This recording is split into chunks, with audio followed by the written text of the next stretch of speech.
Hello, the live stream is gonna start very soon, but before that big mouth starts talking, I wanna tell you about the secret art of game mastery. That's the next DM Lair Kickstarter. Listen, game masters are the heart of all tabletop games because frankly, without you, there would be no game. Your players would just sit there and stare at each other and no one would know what to do. And yet, game mastering can often be challenging and overwhelming. I know, I tried it.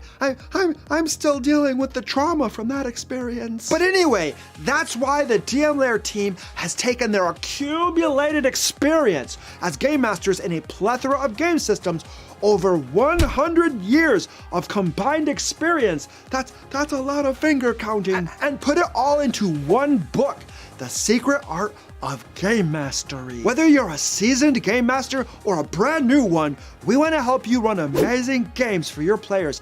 And in this book, we'll guide you in the secret art of game mastery. Trust me, it's super secret. These are the things that you often don't find in other game master guides. Oh, and everything in this book is system agnostic. That's a big word that means the information will work for any game system you want to run, be it Pathfinder, D&D, Call of Cthulhu, Shadowrun, Savage Worlds, or something else. The Secret Art of Game Mastery Kickstarter launches in August, but if you click the link below, you can follow the project and get notified when it goes live. So yeah, do that right now. Clicky. Hello, ladies and gentlemen. Welcome to the live stream. Today we're going to be talking about, well, apparently one D&D doesn't exist anymore. It's gone. It's been totally eradicated. So we're going to talk about that. We're going to talk about some stuff about the virtual tabletop. There was a whole bunch of different things apparently discussed and talked about at the Creator Summit that I was not invited to. So I'm really just going to be going off from things that have been tweeted, published, and put out there. So but there's a lot of cool stuff, interesting stuff, big stuff that was announced. And it's gonna get juicy and spicy. I have a feeling there's some of the things that are probably gonna trigger some rants. I'm not gonna lie.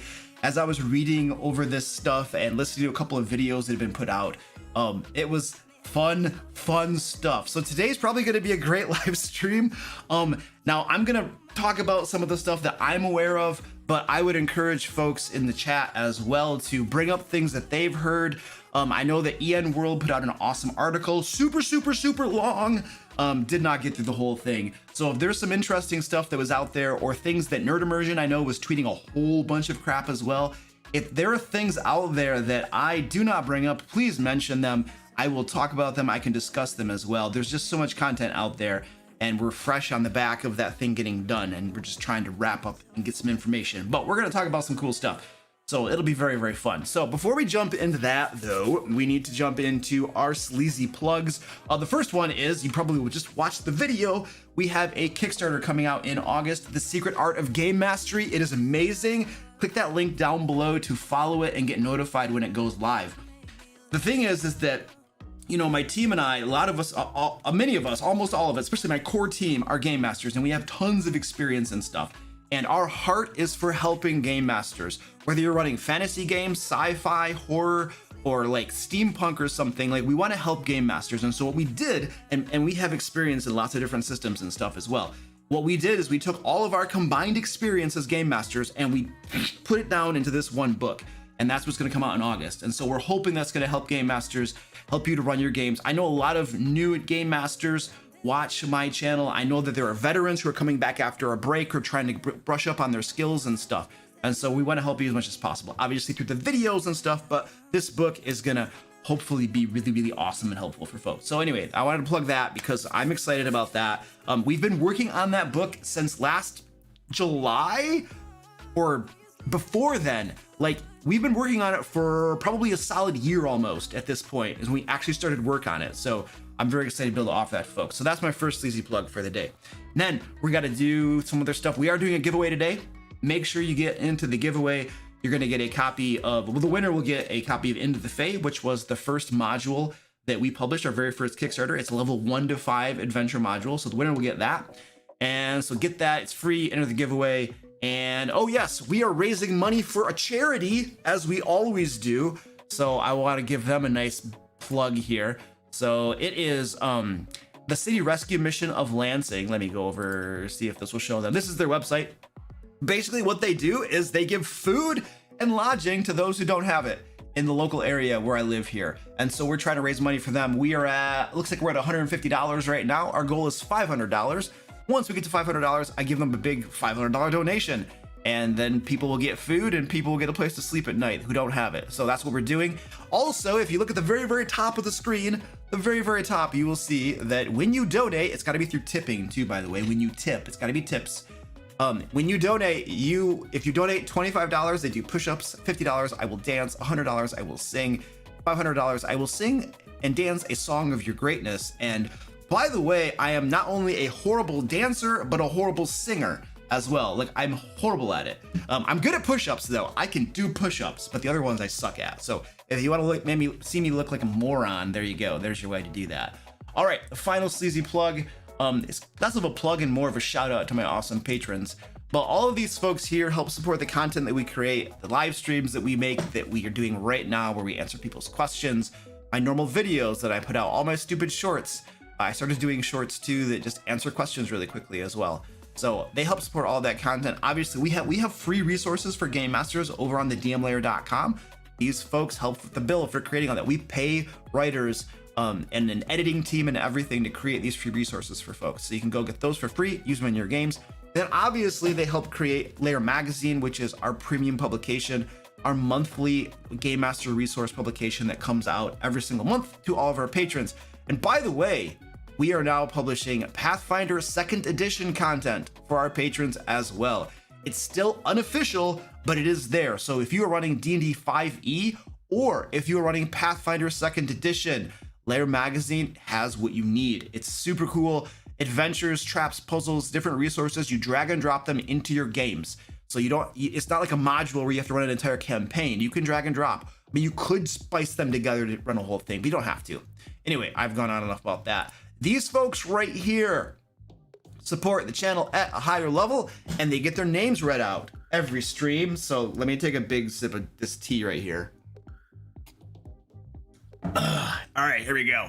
5U Magic Shop, Adam B, Alex S, Alexis S, Amanda W, Ambers, Angelique K, Art Soccer, Arutha, Ashley, Benjamin P, Brendan A, Carl C, Cat, Chuduff, Chad K, Christian V, Christine B, Christopher G, Clay W, Coinslack, Colin W, Donner, Connor D, Contrary Gravy, Dan S, Daniel S, Daz What Up, David S, David W, Derek E, Doug, Duty K, Dungeon of Terra, Dutch, Ed R, Edward L, and Frabo, Endorian72, Eric B, Flux Forest Brew, Francisco D, Gamion, Gene A, Generic Throwaway, Goliath Cleric, Gravy Chorin, Greg P, Gregory H, Guapo, Harlan S, Heart Ungaled, Helltongue, HLD, Iron Cascade, It's Beobon, Izzy T, Jackie Pizza, Jake L, Jacob K, Jolenko, James L, Jan F, Jessica B, Jim P, Joanne P, Joe E, Joannis M, John A, John C, John H, John P, John R, John the Wicked, Jonathan V, Joseph H, Josh M, Josh S, Joseph W, Justin N, K, Kirby, Curry Claw, Letter Mage, Lionheart, Linda, Matlock, Magnet, Malton M, Matthew J, Matthew A, Matthew C, Meepanoned, Mighty Loki, Mirostal, Mitchell, Mo20s, Mr. Owl, Mr. Lincoln, Nerd with Glasses, Nessie, Old Man Mage, Panzac, Skizguzguz, Paul S, Penguin Butt, Pathnick, Pork Chop Bacon, Psycho John, Puppet Master, Ramus, Randy B, Rebar, Renner C, Robert J, Robin B, Russell L, Ryan, there's a lowercase Ryan and an uppercase Ryan. That's probably my fault. Sale R, Sakura, Sam B, Sean S, Shadow, Shane L, Sheila A, Simfan, Sir Evangelos, Son of a Sofa Man, Soul Far Knox. That might be a misspelling on my part too. My fart. Soul Naya, Stephen G, maybe that's Stephen G. Stephen G? I got both of them. Stephen P, Steve L, Steve S, Sturm, Terra Tokens, Terran, Terry S, Terry V, The Three Quarters Hospital, The Old DM, The New Bad Ombre, Thiago P, Thomas F, Tim B, Timothy T, TK, Tom T, Travels the Lost, Eternity Series, Tyler R, Unalloyed, Undying Warlock, Valagor, Vladimir S, Walt O, Wesley K, William C, William D, XX Red Drum, Yol R, Zachary J, Zero Mon, Zombie Trami, Wee! All right, thank you. Whoops, that's the wrong button. All right, cool. Now we get into the spicy stuff. This will be fun. Okay, so 1D&D is no more. It has been canceled or something. Apparently, it was announced at the Creator Summit that there's no more 1D&D. It's just gone. It's not. Now, don't get me wrong. They're still making all of the changes. Lots of rules changes are still being made. They're going to be updating the classes, rebalancing the classes. They're making a whole bunch of new monsters and stuff. They're trying to make things more balanced, which is one of the biggest complaints of people. So, well, at least dungeon masters. So that might be a really cool thing. There's a whole bunch of stuff that they're tweaking and changing and stuff. And yet it's not 1D&D anymore. It's just 6th edition. No, it's not 6th edition. So is it 5 if you take 5th edition and then you tweak and rebalance a bunch of rules and change them, so is that 5.5? No. It's not 5.5. It's just 5th edition. So is it errated? No. You don't understand. It's the same edition. It's 5th edition, but they're radically changing a lot of the classes and stuff. And the races are different too. Apparently half-orcs and half-elves don't exist in the core rules that are coming out. So they're doing all these things, and yet it's still 5th edition. Okay, it's the same edition. So forget 1D. Apparently 1D&D was a big trigger, and folks were like, 6th edition. They're like, no. It's not 6th edition. But you're saying 1D&D. No. Okay. It's not, but what is it, 5.5? No. It's 1D&D. 1D&D. Whoa. What are you trying to say? So is it a new edition or not? No, it's 1D&D. Yeah, but that sounds like a new edition. Okay. Forget about 1D&D. Just forget about 1D&D. Just put that aside. Just take that thought and guard it away and just lock it and throw it off the side of the ship. Let that sink down to the bottom. Forget we ever mentioned 1D&D. It's just 5th edition. Yeah, but you're making a bunch of rules changes and stuff. It's 5th edition. We're rebalancing, we're tweaking things, we're making it better, but it's still 5th edition. Okay. All right, cool. But you're coming out with new core rule books? Yeah, we are. Okay, still 5th edition? Still 5th edition. Okay. And the new monster manual, like what, 400 or 500 new monsters they're talking about? They're going to be according to the new rule mechanics and stuff like that. But we're still 5th edition. Okay, cool. So then, when I'm organized, okay, let's just roll with it. Let's just say it's still 5th edition, right? When I'm organizing a new game for my players, like let's say I'm starting up a new D&D game and I'm like announcing it to people, you know, and they're like, okay, what edition you playing? 5th edition. Well, which one? Oh, well, is it the 2014 edition or is it the 2024 edition? Which edition of 5th edition are you playing? Which version of 5th edition are you playing? Right? And it's like they're turning themselves into pretzels to not say that it's a new edition, right? It's like nobody believed 1D&D wasn't a new edition, right? Like that marketing and that little rhetoric didn't work. And so now they're like just turning themselves in pretzels and convoluting and everything to just try to like let everybody know that it's not a new edition. And all of the rules are still going to be backwards compatible. So just calm down a little bit. It's 5th edition Mark II. It's 5th edition 2.0. It's like, what do you do with this? You know? I think the problem is that I think they're actually, they have a problem. And I think this is their problem. We are not 2-year-olds, right? We are rational, like thinking, intelligent human beings. Many people who play D&D, many people who are in the role-playing industry, the hobby, are like educated people, working professionals, you know? And whether you have a college degree or not, a lot of us are super smart, okay? And this is who we are. And it's like you're gonna have a really hard time pulling a fast one on like your customer base. Oh, wait. We're no longer customers. We're just players that they're trying to, like, you know, provide an enjoyable game for. Dude, it's okay to call us customers. It's okay to acknowledge the fact that you are a company that creates products and you want people to buy those products. There's nothing wrong with acknowledging that. You can call us customers, right? You can treat us like customers and you can give us amazing, awesome products that we will buy. Like that's the way businesses work. There's nothing wrong with saying that. Okay, but anyway, apparently they don't view us as customers, right? Because there was that whole thing in the OGL where there were those statements of executives saying that they viewed us as basically impediments to getting at our wallets, and there was this whole perception of how executives there viewed us, and so now they're trying to change that narrative so that people aren't thinking that way anymore. Okay, so anyway, but that was the whole thing. So, but it's not 5th edition. It's not 1.9 D&D. It's not 5.5 or 6th edition. It's now just 5th edition, which is going to be confusing to people. It's going to be confusing. Which edition of 5th edition are you playing? Is the question you're going to have to ask people, and they're just going nuts because they can't. It's like, and I get it. I do.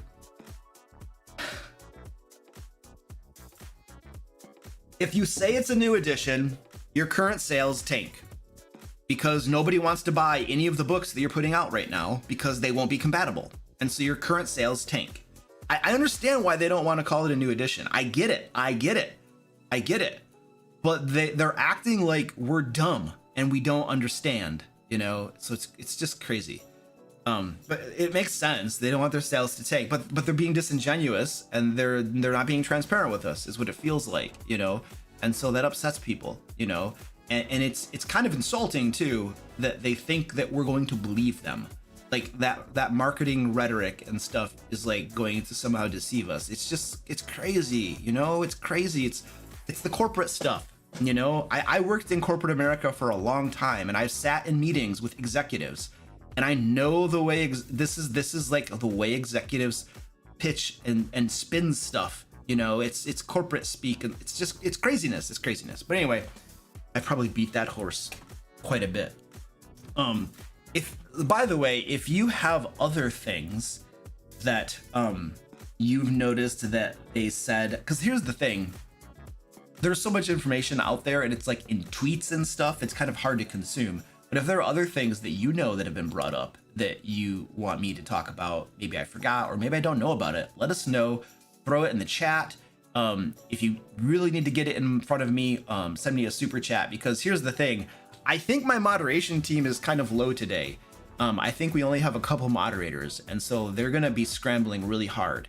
So if you got something you need to put in front of my eyes, super chat it right away, and then I'll get to it. I actually have 2 super chats waiting for me, so I'm going to go to those right now.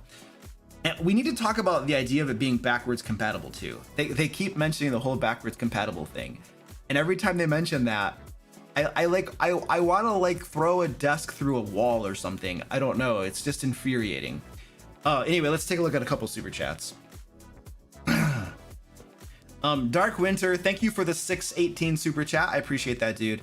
Dark Winter says, did Wizards of the Coast seriously fumble their summit by not preparing for it properly?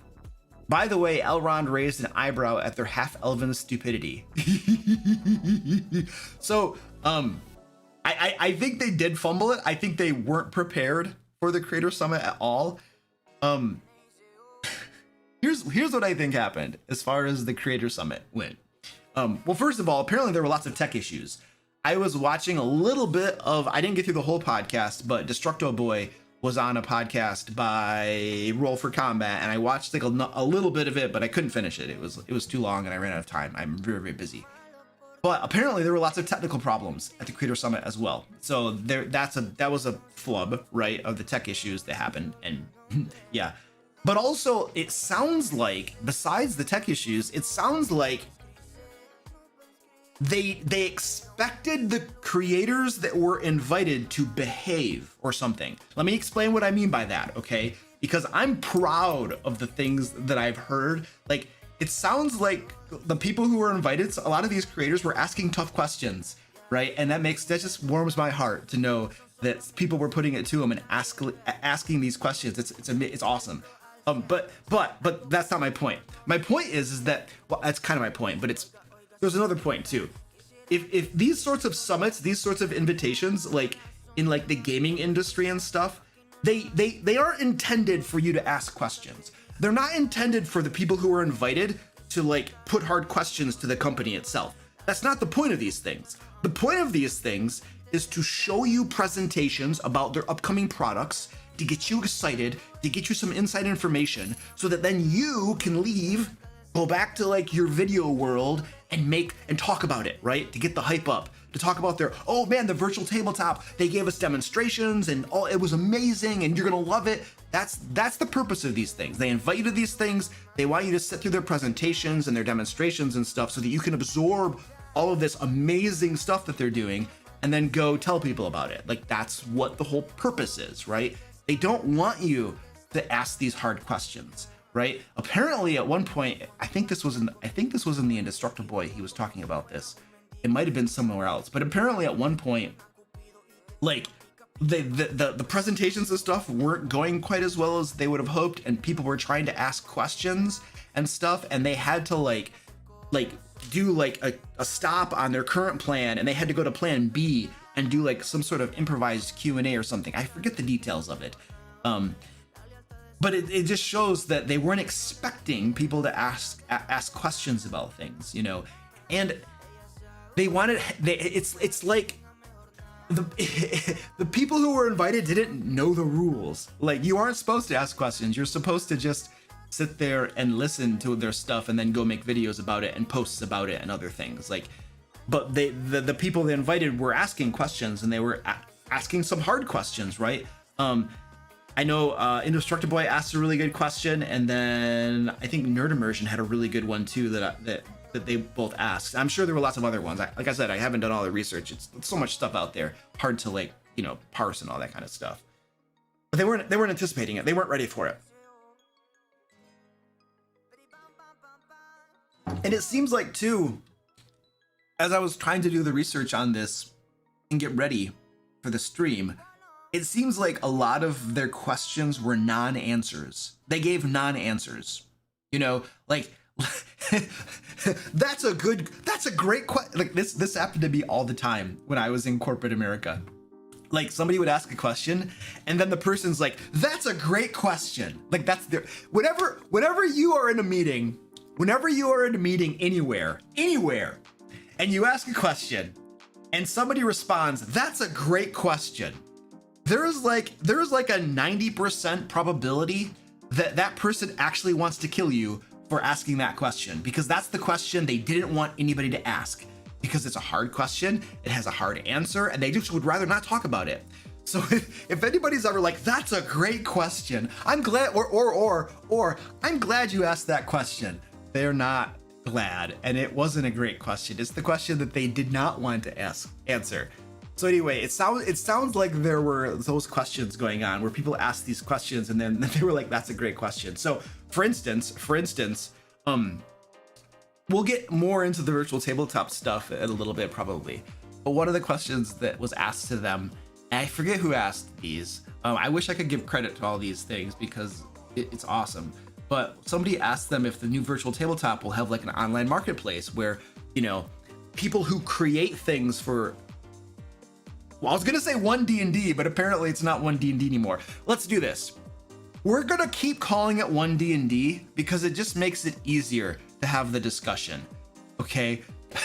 But they asked the question, if somebody wants to make content for 1D&D on your new virtual tabletop, will there be a marketplace where they can do that and then make money? You know, like, of course, you know, Wizards will take a cut, right? That's like, right now, DM's Guild, Wizards gets 50%, right? So Wizards will take a cut, but can somebody do this, right? That's the question.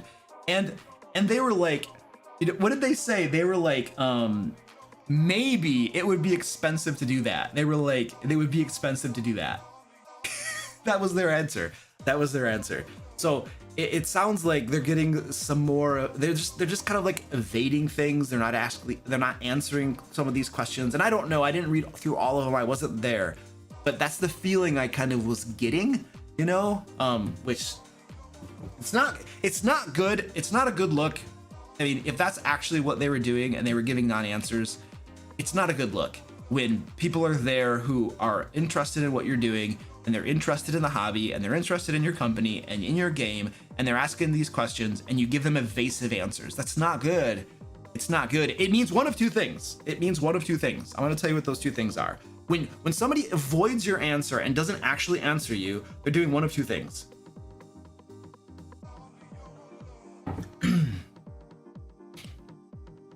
first of all, you won't like the answer.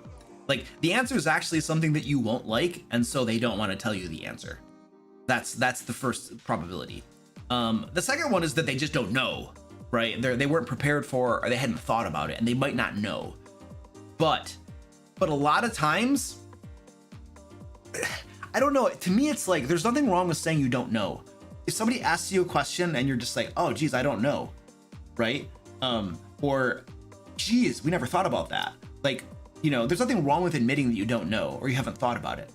But if they give you like a non-answer, like I call it corporate speak. It's a corporate speak. It's what, if you watch like politicians a lot, which I try to not do, they give non-answers a lot, or they pivot to a talking point, right? But when you get a non-answer, it's because they either don't want to tell you the truth, right? Or the truth is damaging to them. The truth is actually something that hurts their position, so they don't want to say it, right? Or maybe they just don't know, you know? So when you get these non-answers, or the evasive answers, or they pivot to a talking point or something, you know something's up. Like, that's like a big red flag of, ooh, there's something behind that question. Oh, and they don't want to talk about it. Nice. So that was my long talk about your super chat about not being prepared for the Creator Summit. All right, we have another super chat too. I'm gonna get to this in a hot second. Hi, Barbarian here, and I've probably already threatened you with violence if you even think about skipping this sleazy plug, so we'll get right to the point. The DM Lair's next Kickstarter, The Secret Art of Game Mastery, is coming soon. It's a system-agnostic book that takes over 100 years of Game Master experience from DM Lair team members and stuffs it all into one book. There are even pretty pictures to look at. Whether you're a seasoned game master or a spring chicken GM who's about to have a panic attack at your next game session, this book has something in it for you. So click that link below to follow the Secret Art of Game Mastery Kickstarter and get notified when the project goes live. Okay, so Cut a Grass says, I mean, they are still winning. They got us talking about them and they are evoking emotion. I understand what you're saying. They are getting publicity. It's negative publicity in a lot of ways, but all publicity is publicity. Like, even negative attention can be good attention, right? So I get your point. I totally get your point. What I think is there's going to be some things that really damage them though, because they have, the first thing that comes to my mind is they're starting to develop a reputation for, frankly, dishonesty. Right, and not being transparent, and we keep seeing this pattern, right? We keep seeing this. There were disingenuous when Kyle Brink did the apology tour. There were disingenuous answers. There simply were, and they're not being transparent. You can feel that lack of transparency. If as a company they develop this feeling of being disingenuous, this lack of transparency, of not telling us the truth, like, you develop that reputation, and people just. That is going to hurt your company. That's going to hurt your product. It's going to hurt your bottom line, right? Now, you might get new customers who don't know about all that stuff and they're just ignorant to it. Okay, that'll work. But like your existing customer base, if you start to have this reputation of just like scumbags who just don't tell people the truth and deceive them and stuff, like that's not going to go well for you. And so I feel like that, you know, they're getting negative attention, but that was going to hurt their reputation too. So I think that there is something to think about that too. And I think there's some other things that are going to hurt them as well, especially when they come out with these new books in 2024. And I'll talk about that in a second too. There's one thing in particular that I think is really going to hurt them, but it's going to take a little bit of leading up to. I got to make my case to make the point. By the way, Neutron Jack, thank you for the $25 tip. So Neutron Jack just tipped $25 toward the Lansing rescue mission. Right now we are raising money for the city rescue mission of Lansing. They are a charity organization that gives food and shelter to those who do not have it. And we're on our process of raising $500 for them right now. And Neutron Jack just tipped $25. Thank you. I appreciate that, dude. By the way, by the way, that means I have to do push-ups because that is what I do. Like right at the top, it tells you whatever you donate, I do those things. So I'm gonna go do push-ups. I'm gonna do those push-ups right now, and then we're gonna talk about this backwards compatibility thing. Say it in your, wait, hold on. There's another super chat. That looked interesting. I'm gonna get to that in a second. Okay, hold on. I gotta go do some push-ups, and that'll be that. Where's my cat cam? Where's the, maybe it's this one. There we go. Okay. Oh, baby. Oh, baby. Up.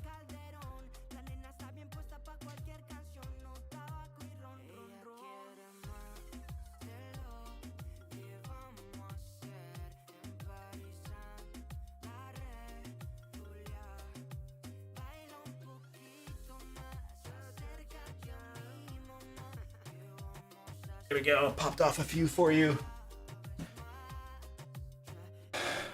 And I'll go back to it. All right, cool. Thank you for donating, dude, for the charity. I appreciate it. Oh, backwards compatibility. We got to talk about that.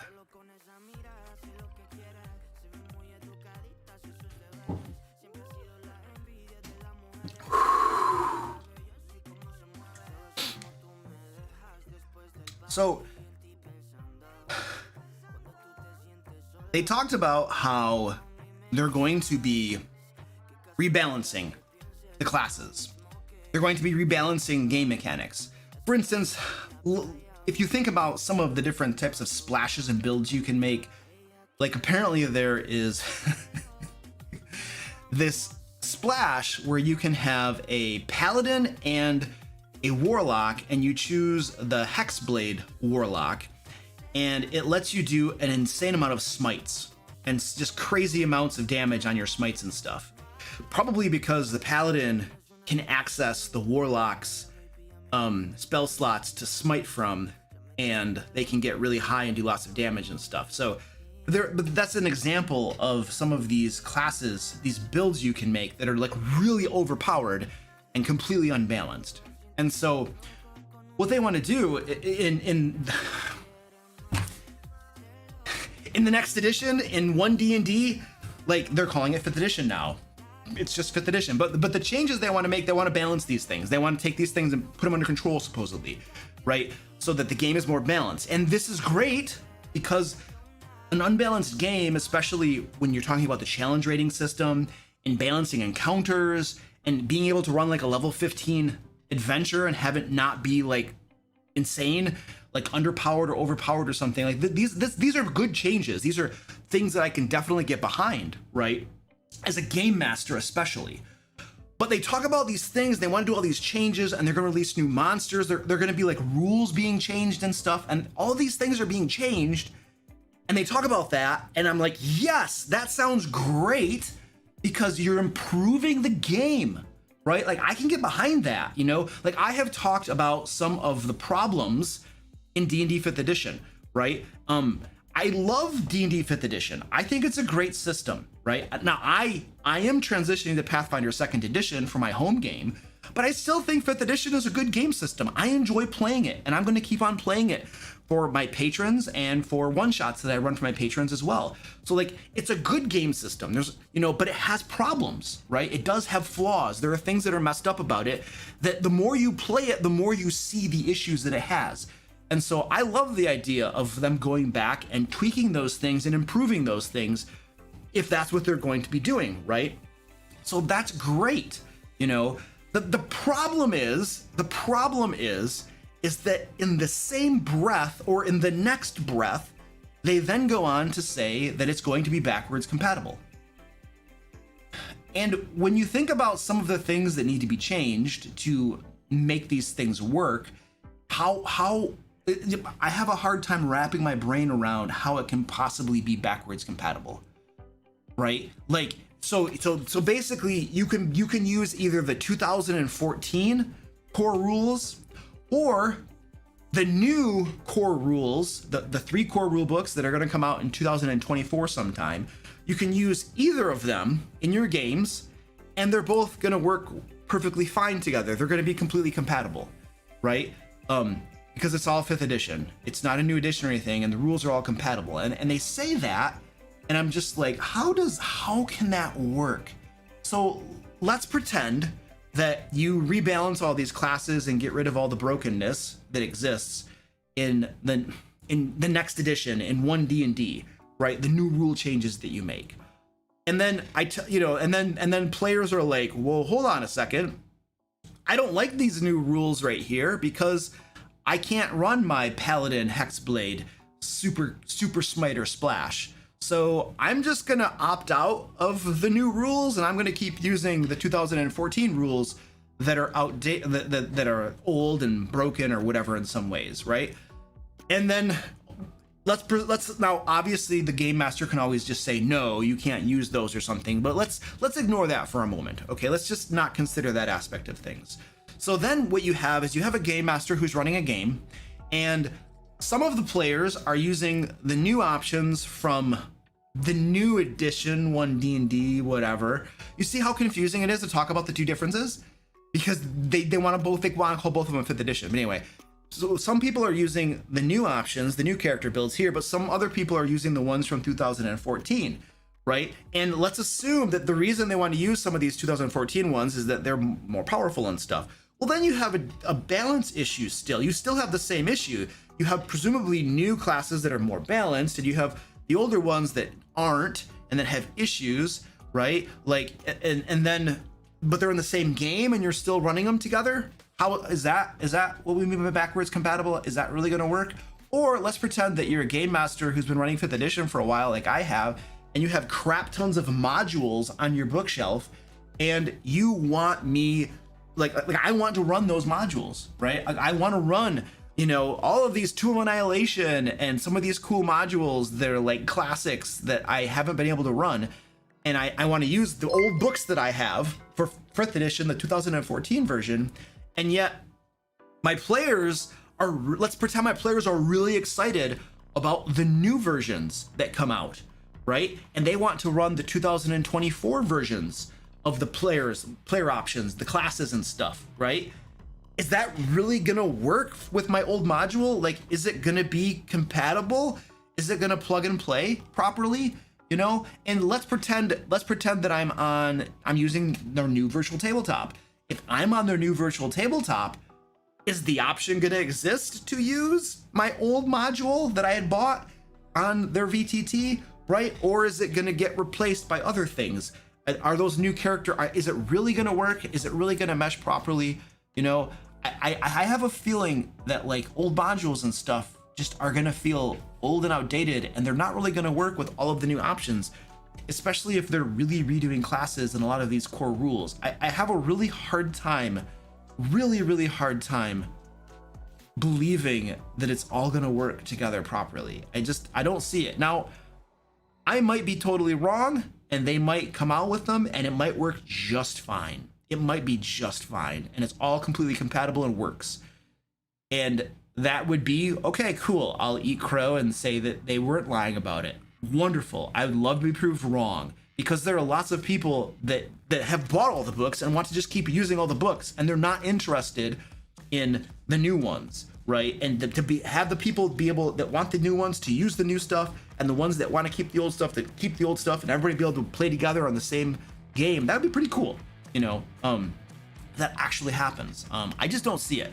There's so many things that just don't make sense about that picture, I think they're still just sticking to saying that it's backwards compatible because they don't want their sales to tank right now, and they don't want people to get upset at them that they're going to invalidate all of the old books that they have. And they're not really invalidated, because you don't have to buy the new stuff. You can keep playing 5th edition as we currently have it for as long as you want to, which is what I'm going to be doing for the games that I run using 5th edition. I'm just going to use the old content. Nothing wrong with it. I know the changes I got to make, and I can mostly make it work despite its flaws, But they're afraid of sales tanking, and they're afraid of people getting upset that all of their old stuff is now outdated and worthless, which is not exactly true. But I get the point that those people bring up, obviously.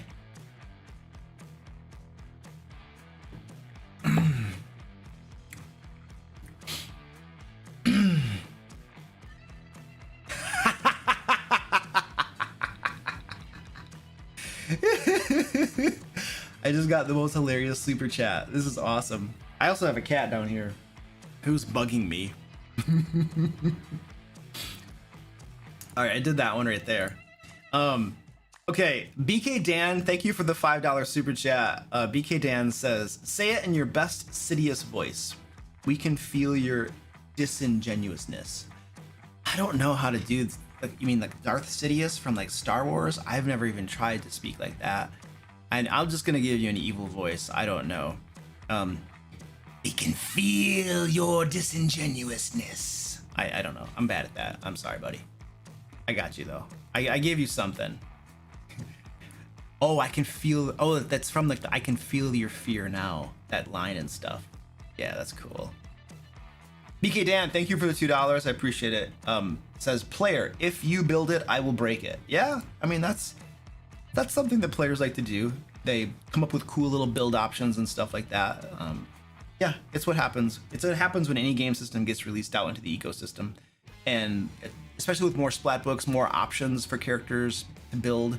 That they're just gonna make more and more combinations. Eventually, they'll figure out ways to quote unquote break it and stuff like that. It's just what happens. It's what happens with any game system. Almost any game system, that's what happens. Okay. Cameron, I laughed when Cameron sent me a super chat, $5. Thank you, dude. I appreciate it. Cameron says, Wizards of the Coast spokesman here. This is an excellent live stream, and I'm glad you brought up these concerns. Just please remember to shut up and stop your whining. And then I have a note here. I think one of my moderators must have put this note in, but then I have a note that says, this was the real point of the Creator Summit, controlling this, controlling the whining, controlling the people speaking negatively. It would appear, I don't know. I mean, I think they also just wanted to show people their virtual tabletop and the cool stuff they're doing so that they could get people excited about it and then go off and do some marketing and stuff for them. You know, because that's what these type of things usually are for, right? Except that, you know, those who were invited didn't play by the rules and apparently asked some really good questions that many people want to know the answers to. And so things didn't work out quite as well for them as they might have hoped.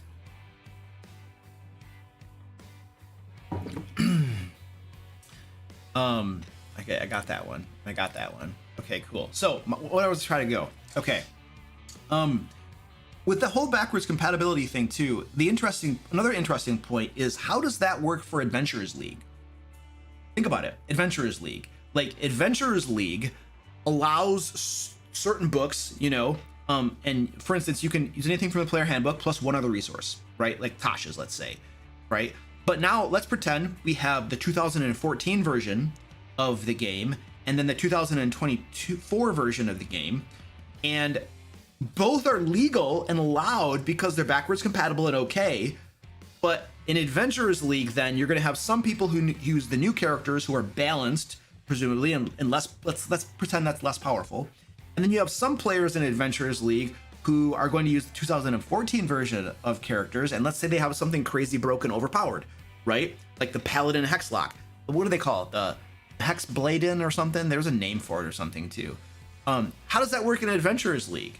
Like, that's going to be crazy unbalanced. Somebody's super powerful, somebody's not, right? Well, then what do? Do they say, oh, okay, that doesn't work. So for Adventurers League, then we're going to say that you can only use the new book rules. There we go. That's our Adventurers League thing. If you want to play an Adventurers League, you have to use the rules from the new books, which means you gotta buy the new books, right? Gotta buy the new books. So there's a question there for Adventurers League, how they're going to handle that. Because if you allow either of, and remember, for Adventurers League, the game master can't make judgment calls like that. The game master has to follow the rules. If both versions are allowed, they can't say no, right? Like the game masters in Adventurers League have to follow certain rules when they're running their tables and their games and stuff. And so it brings up a good question. How do they handle Adventurers League when 2014 versions and 2024 versions are both allowed, right? That could be a big mess unless they tell people that you can't use the old stuff, you have to use the new stuff, right? So that's a question. I don't know how. Hexadin? Okay, they call it a hexadin. Okay, thank you. I am not a player very often, so I don't know a lot of these things. Hexadin is the name of it. Thank you, I appreciate that. So that brings up a question. And then now here's my next point, and I alluded to this point a little bit ago, but I think that this whole thing is kind of shooting themselves in the foot in a way. And I'm going to explain this. So my thoughts, if you're actually balancing the new character options and you're bringing them in line and you're bringing them under control, that means that there are lots of combinations with the 2014 edition that are really powerful. And then there are, if the new 2024 edition are less powerful and they're more balanced, that means that if I am a player who really just wants to build an awesome, crazy, amazing superhero character, which there's nothing wrong with that. I do that when I play the game. I want characters who can contribute and can do awesome things. So if I want to have a really powerful character, then I'm not going to use the new balanced rules. I wouldn't want to use them. I would want to stick with the 2014 ones, which have some broken options, and I would go for those if that's what I want to do. And so I can see that if you're literally, here's the thing. They have learned that power sells. Like, this is why they release in their products most of their products contain things that are a little bit more powerful, a little bit more powerful, a little bit more powerful, because power sells. This is one of the things that players want. They want the new cool thing because it's awesome, it's amazing. You can do all of these things, look at this, right? And that's what players want a lot of times. Not all players, obviously, but many of them do. It sells, that's what, but if the new thing is balanced and not crazy broken overpowered, which is what it sounds like maybe they're trying to do, is balance things, is what they're saying in tweak classes, well then, why would I buy that? If I'm a player, why would I buy that? Why would I want to use that? Wouldn't I just stick with what I currently have that allows me to do these crazy things, And so I feel like this is going to be a problem from a marketing aspect or from just selling your products aspect, because what's my incentive to buy your new books? What's my incentive? If everything's backwards compatible and I can still play in all of the 5th edition games that are made using the 2024 rules, but I can use the rules from 2014, and the rules from 2014 allow me to do more awesome things with my character builds, then what's my incentive to buy your books? Like, why would I buy them? So it feels like, in a way, that is shooting yourself in the foot, and it's limiting your sales as well. So I don't know how that all works out, but that was a thought I had too that didn't seem like to make a whole lot of sense to me on that whole topic. We still got to talk about the virtual tabletop too.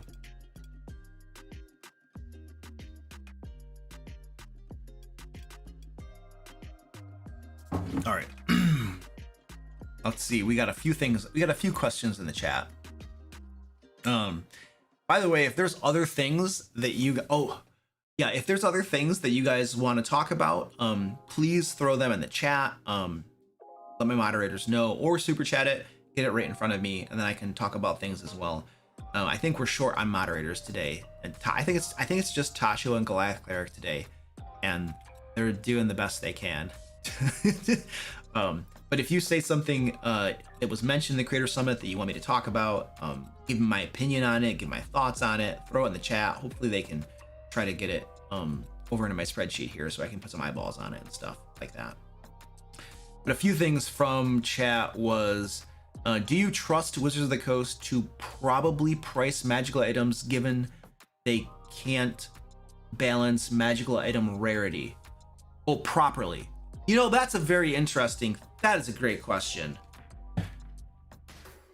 There are so many things in the core rules from 2024, magic items that do not have their rarity balanced properly. Like, really, really bad balancing. Let me show you an example. Give me 1 second.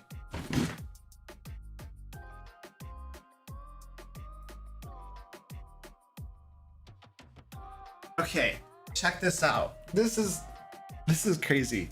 All right, and now you know why I have a camera that points at my desk so that I can do this. All right, and we're gonna go to the magic item section. I'm gonna show you an example of this.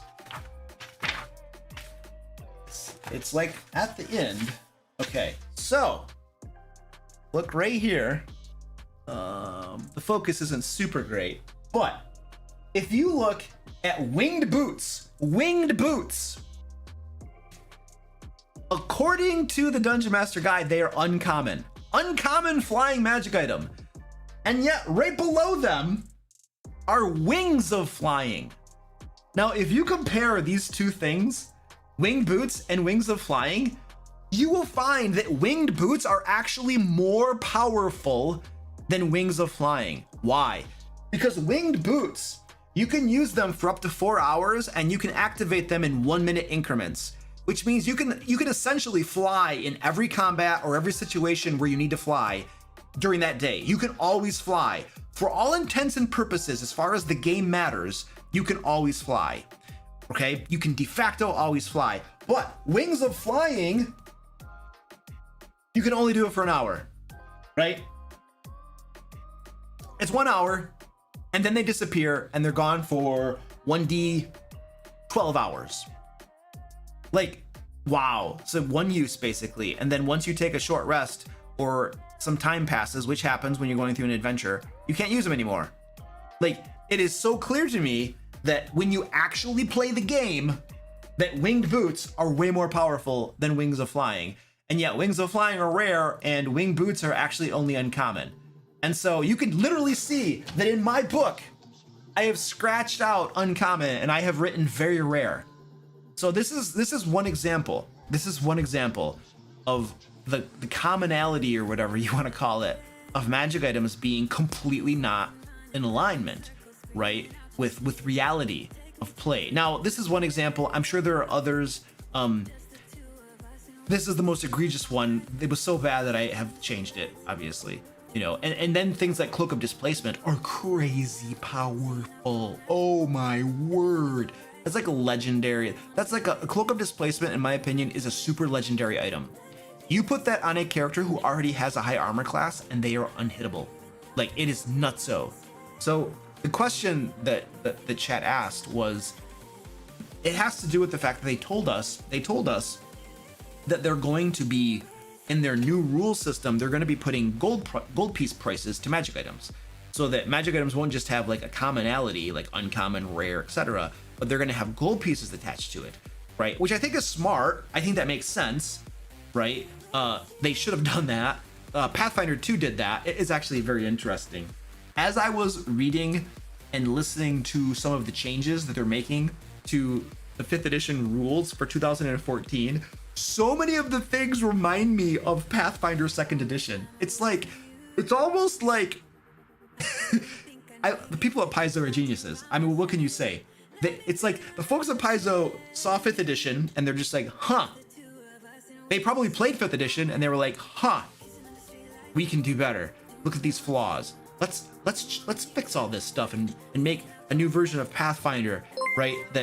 And then they come out with a version of Pathfinder that does amazing things. You know, they have a 3-action economy system, which is beautiful. Getting rid of movement, action, and bonus action is those silly things that bog the game down in combat, and then having just 3-action system that actually speeds up combat. So that there are lots of these things that Paizo did really well that now it looks like Wizards of the Coast is kind of copying what they did. I mean, there's nothing wrong, I suppose. When somebody does something very well, and somebody is very successful at something, and somebody does a good job, then copying them is kind of like, you know, a huge compliment, you know? Like, for instance, if there was a YouTuber that makes amazing thumbnails, and I'm just like, this guy's thumbnails are amazing, I love his thumbnails, and then I start making my thumbnails like that person, like, that's a huge compliment to them because I like their thumbnails, you know? So it seems like some of these changes are like looking at Pathfinder 2nd edition and being like, we're taking that. I like that idea. Fair begs the question, though, why should I play the 2024 release of D&D and wait for that, you know, when I can literally play Pathfinder right now? You know, is it next week? I have a video coming out next week where I deep dive into the reasons that for my home game, I am switching from D&D 5th edition to Pathfinder 2nd edition. And I'm going to talk about the flaws I see in 5th edition and how Pathfinder improves upon them and why I'm making that switch. Now, my content, I'm still going to make content for Game Masters in general. I'm still going to talk about 5th edition.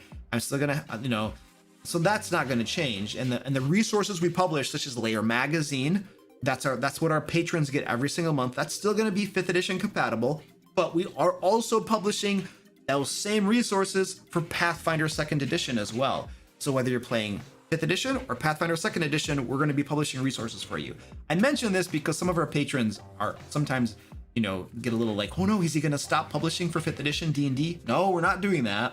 We're not doing that. In fact, I'm still going to be running 5th edition D&D games, but I'm also running Pathfinder 2nd edition games. So, I don't know where I was going with that, but I need to take a bio break. So why don't you just take a look at this dude? He's interesting. Hi, Barbarian here. Are you enjoying this content? Would you like to have me guilt trip you really quick? Because here's the thing. My team and I work really hard to create all this content. The videos, the stupid shorts, the TikTok garbage, these Q&A live streams, the adventure creation live streams, all of this stuff. All of the free Dungeon Master resources on the dmlair.com and Lair magazine, which is just amazing and beautiful. Anyway, here's the problem. My team doesn't work for free, and Mrs. Barbarian always wants me to take her out to eat, like every single day almost. And I mean, I like Olive Garden and Texas Roadhouse, but all of those margaritas get really expensive. And if I don't pay the people on my team, they just kind of stop working. I don't get it. Anyway, here's how you can help me help you. Basically, you can just take a whole bunch of cash, put it into an envelope and mail it. No, wait, hold on. Let me think about that. No, you know what? This is the 21st century. Just give me your credit card number.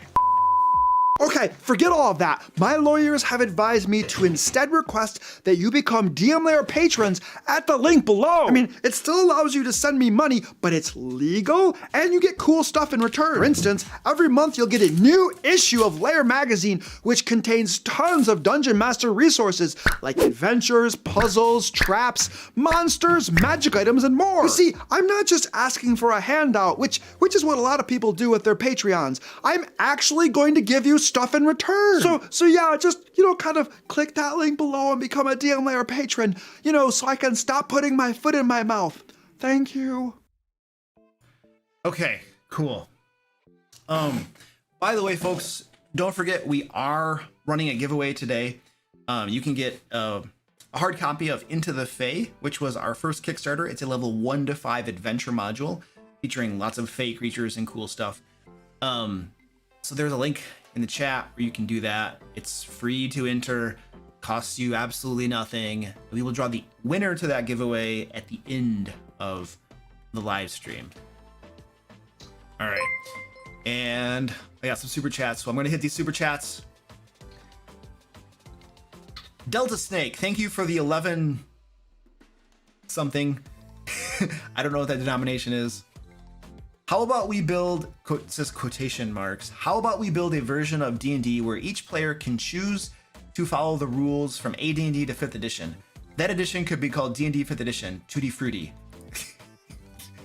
I mean, I guess that's kind of what they're doing. It's just D&D 5th edition, but it's got new rules. I don't know. It's like I said before, they don't want to call it a new edition. They no longer are calling it 1D&D at all. 1D&D is gone.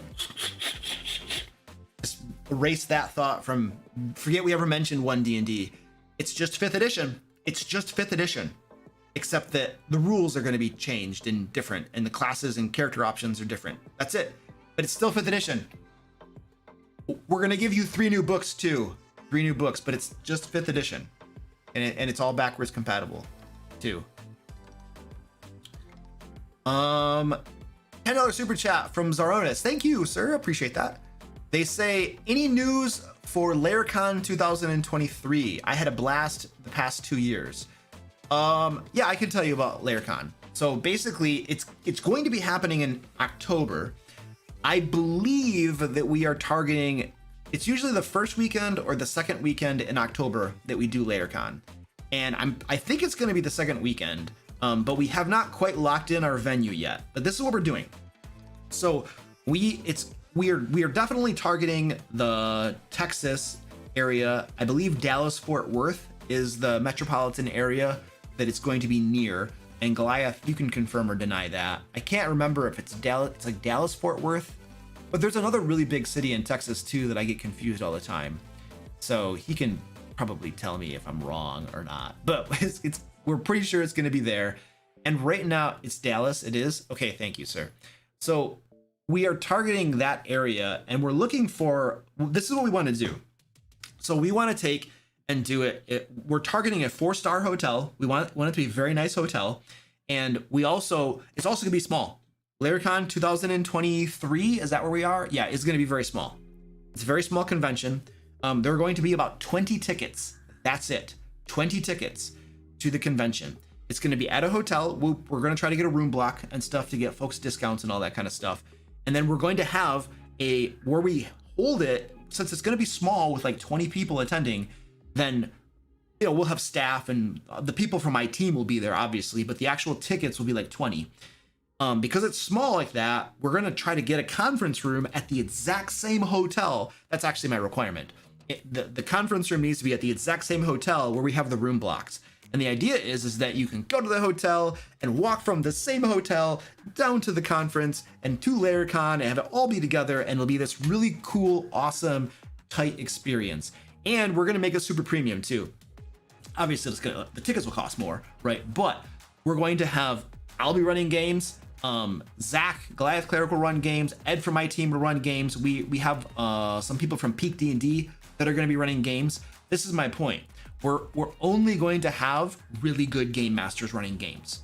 Like if you go to LairCon 2023, it's going to be super small. It's going to be super like intimate, right? Like we're a small room, me, my team, and you, right? And then you're going to be in good games. Like you're going to have like good, cool stuff to do the entire time.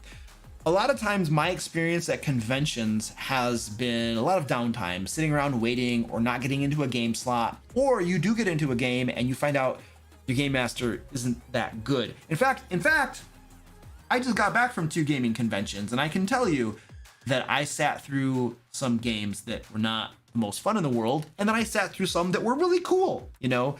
It's hit or miss, but our goal is to deliver a really premium experience to LairCon 2023 attendance, So that's what we're going for. We're trying to just make it super premium, very small, because what we did in the first year, the first time we did it in 2021, I thought it was really cool. I liked it a lot. Now, the place where we had it, our venue was not good. But I loved how it was small and it was tight, and I loved it. I loved it. In 2023, we tried to make it bigger and go to a bigger venue, and I don't think that worked quite as well. And it didn't feel like the same to me. And we also ran into the red big time. It was a big loss. And so, because we had to rent out a bigger venue, So I had some concerns last year that made me now be like, well, why don't we go small again? Why don't we go back to like having it just be a smaller thing, but making it super premium and super awesome so that everybody who goes has an amazing experience. And so that's what we're doing this year. So that's what I can tell you right now. Once we get the venue nailed down and we get it locked in, then we're actually going to be able to like put tickets out there, for folks who want to go to it and stuff. But that's what I know. That's how it is.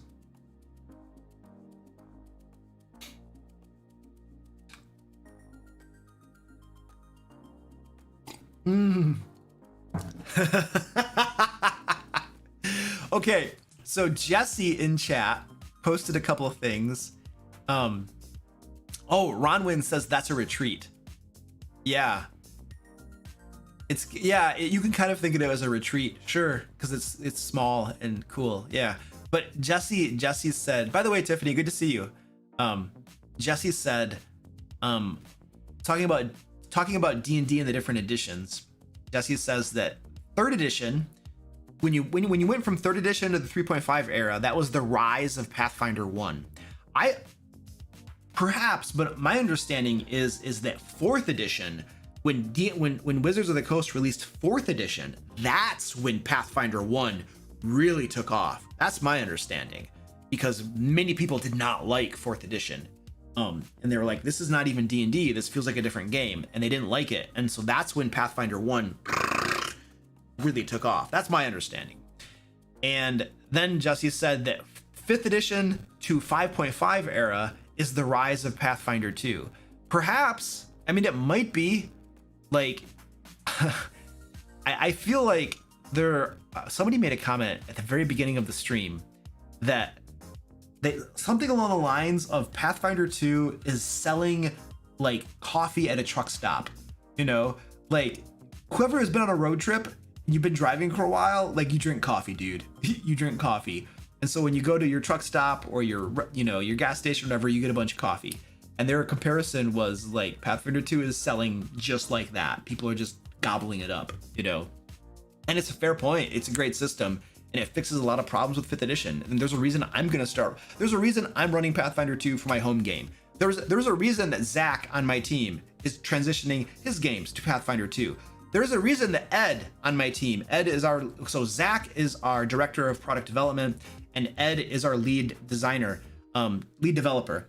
And Ed is also transitioning to Pathfinder 2 for some of his games. I think one of them is using Delta Green, which is a different game. I think that's like a modern age, like military strike force type game or something, but I'm not totally sure. But there's a reason that me and my team members are transitioning to Pathfinder 2 because it's really cool. There's lots of really awesome stuff about it. And I'm actually gonna talk about that in my video coming out next week, so I don't want to get too much into that. But yeah, I feel like Pathfinder 2 is going to probably experience a boon. I think other game systems are going to experience a boon. And, you know, frankly, like, you know, Wizards isn't giving me any good reasons to, you know, push people toward D&D 5th edition right now, as far as their new books that are coming out. You know, now I think the current D&D 5th edition that exists right now, it's good. I like it. I enjoy it. I think it's a solid system. It has issues, yes, but I still play it and I'm still going to continue to play it. And we're going to keep creating products for it as well for people who want to keep playing 5th edition. But I think Pathfinder 2 offers a lot of benefits as well, you know? So I think you have a couple good additions, but I have not seen a compelling argument yet to spend any money on the new books that are coming out next year for D&D 5.5, 6th edition, 1D&D, whatever you want to call it. I'm going to keep calling it 1D&D because it's just confusing otherwise. But yeah, I don't see a compelling argument at this point, in all honesty. And so I feel like when you combine the fact that I don't see a compelling argument to buy the new books, when you combine that with the fact that they did the whole OGL thing that pissed off a lot of people, I'm not gonna lie, I'm still upset about that. I'm still upset about that. You know, a lot of people are. That's gonna be hard to forget. That's gonna be really hard to forget. And then when you look at like their continual lack of transparency and stuff about things, and some of the other stuff, we have to talk about the virtual tabletop too. We got to talk about that because there's some good stuff there, juicy stuff that we got to talk about. But they're not giving us a lot of reasons to like them right now and to support them. You know, they're not. They're not. It's like, and you know, I hate it. I hate it too because I love the game. You know, I've spent the last 5 years or something making videos, helping game masters, encouraging them, helping them run their D&D games, and I was like the happiest person in December. You know, like here I am, I'm creating content, I'm creating videos, I'm creating resources for game masters, people who are running D&D 5th edition. You know, this is amazing. We're living the dream. It was awesome. I loved it. I was the happiest guy in the world, you know? And then the OGL thing happened, and it was like the dagger on the back, and there's still this like, I can't even explain to you how I feel. There's still this feeling of disappointment, like depression, you know? It's like, what are you doing? Why are you doing this? Why did you do this? You know? Like there's anger, you know?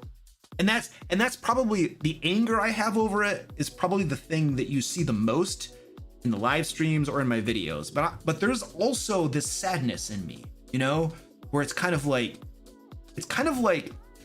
when you really love something, or maybe you love someone, you know?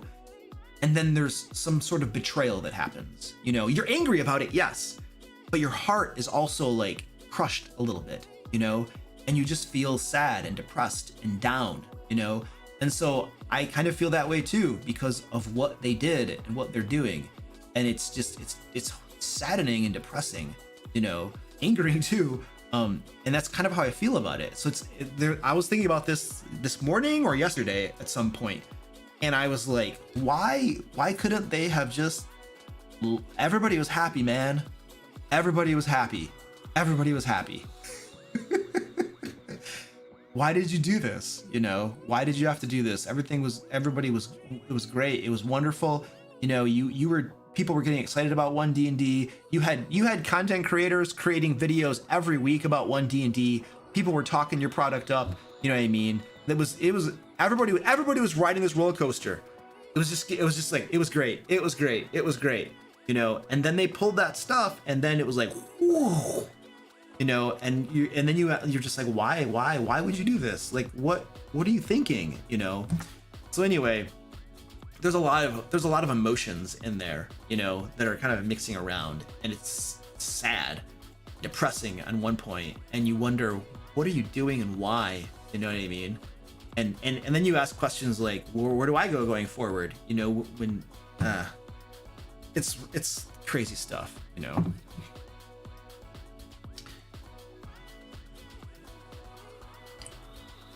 Cut a grass, exactly. They went and ruined a good thing. Exactly. That's what they did. That's what they did. Look, listen.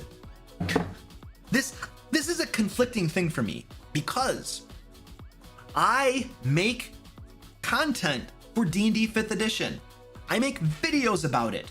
My team and I create content for it, like our publications. We have Lair magazine. We do Kickstarters that have content for D&D 5th edition.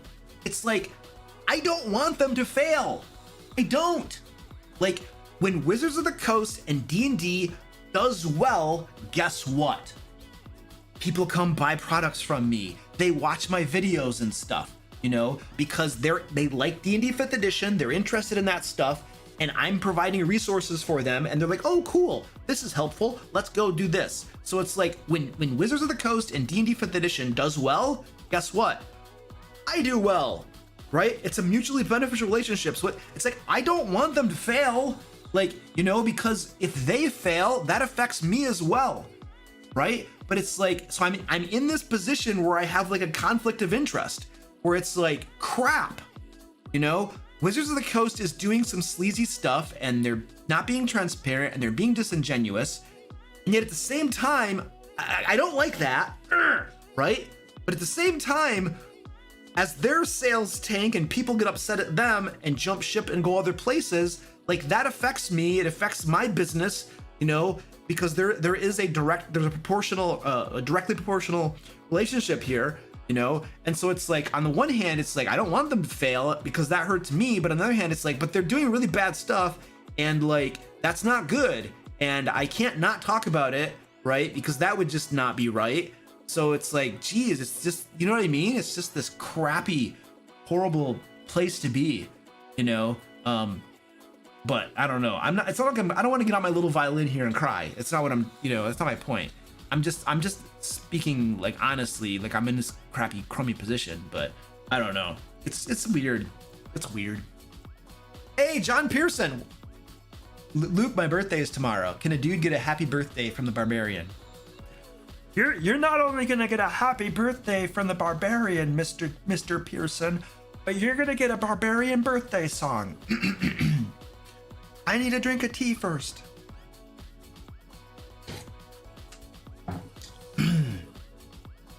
Happy birthday to you.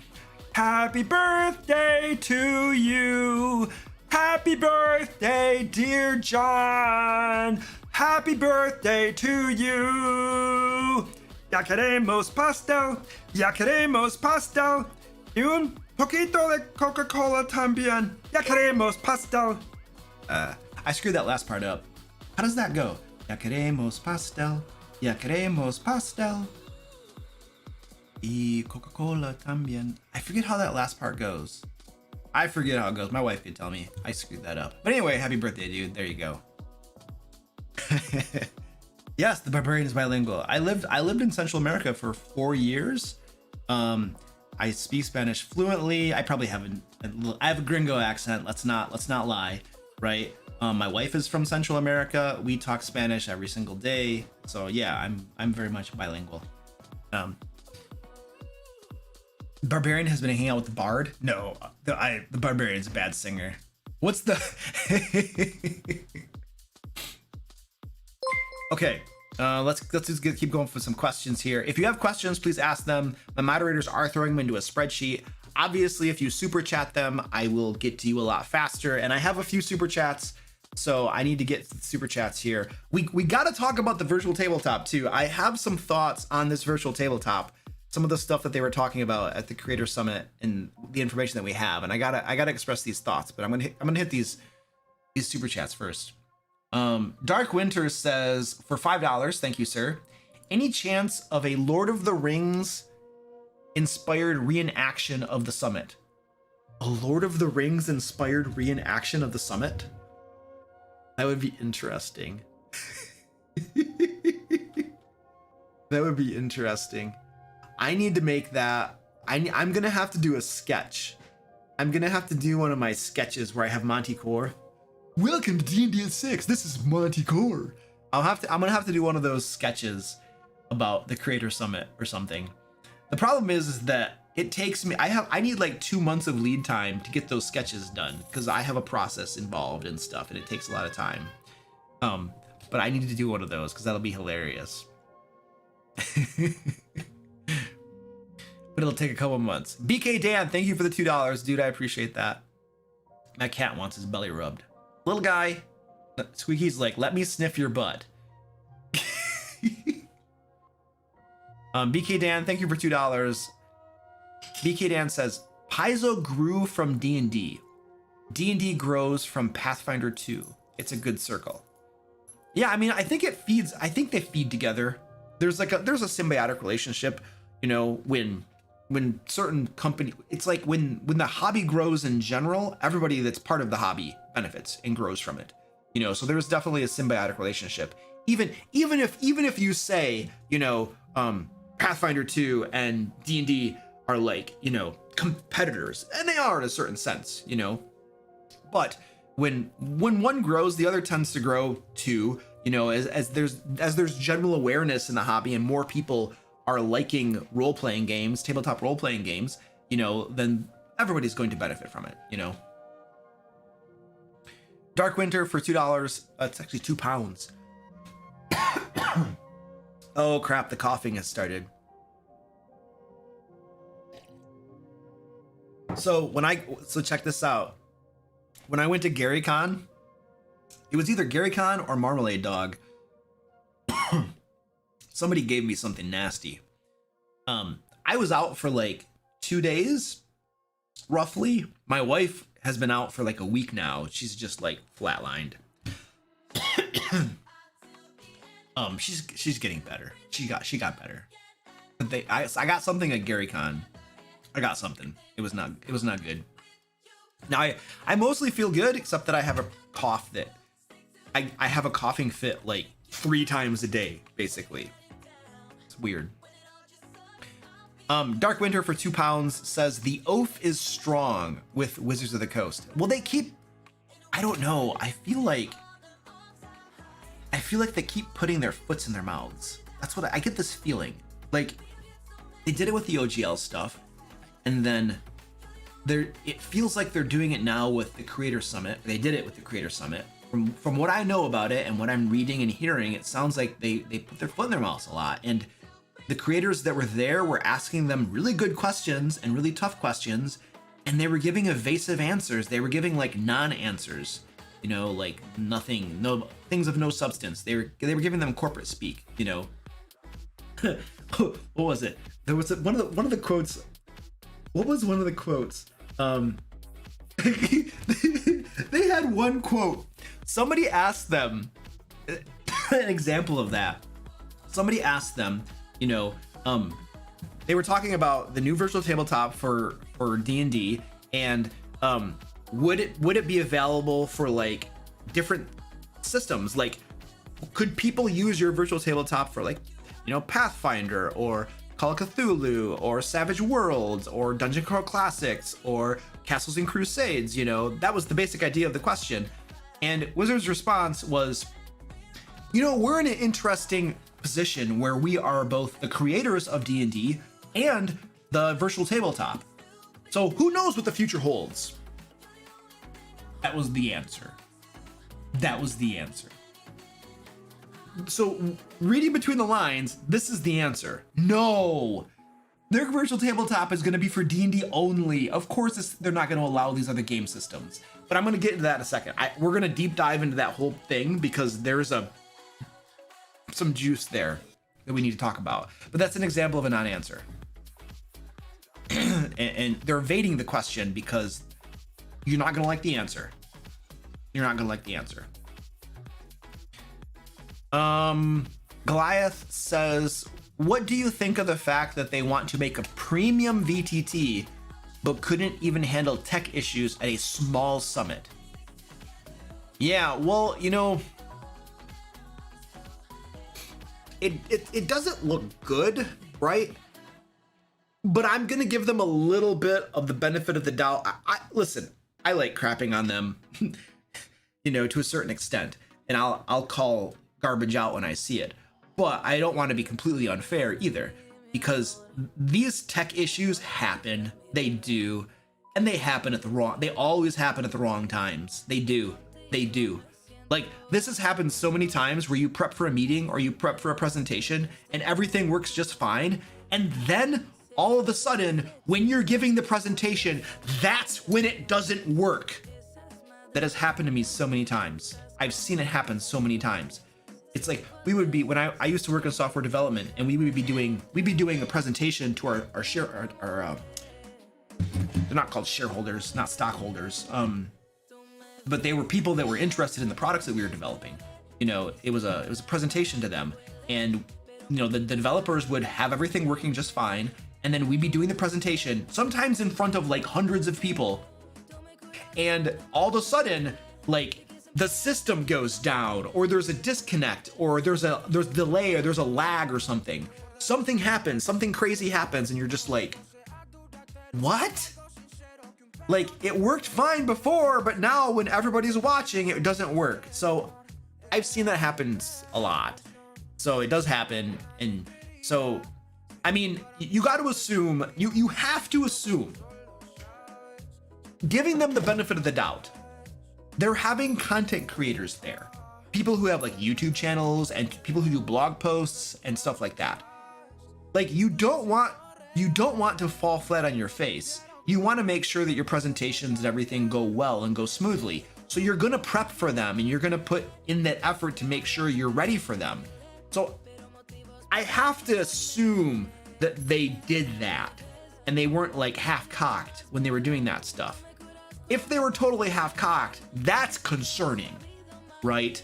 Because they literally have people who have voice and reach, and people listen to them, and they're half-cocked. So I have to assume that they just had bad circumstances. That'd be my assumption. And I'm trying to give them the benefit of the doubt. But your point is well taken. You know, if they're having tech issues at a very important summit, then, you know, what does that mean about their virtual tabletop? You have to wonder, right?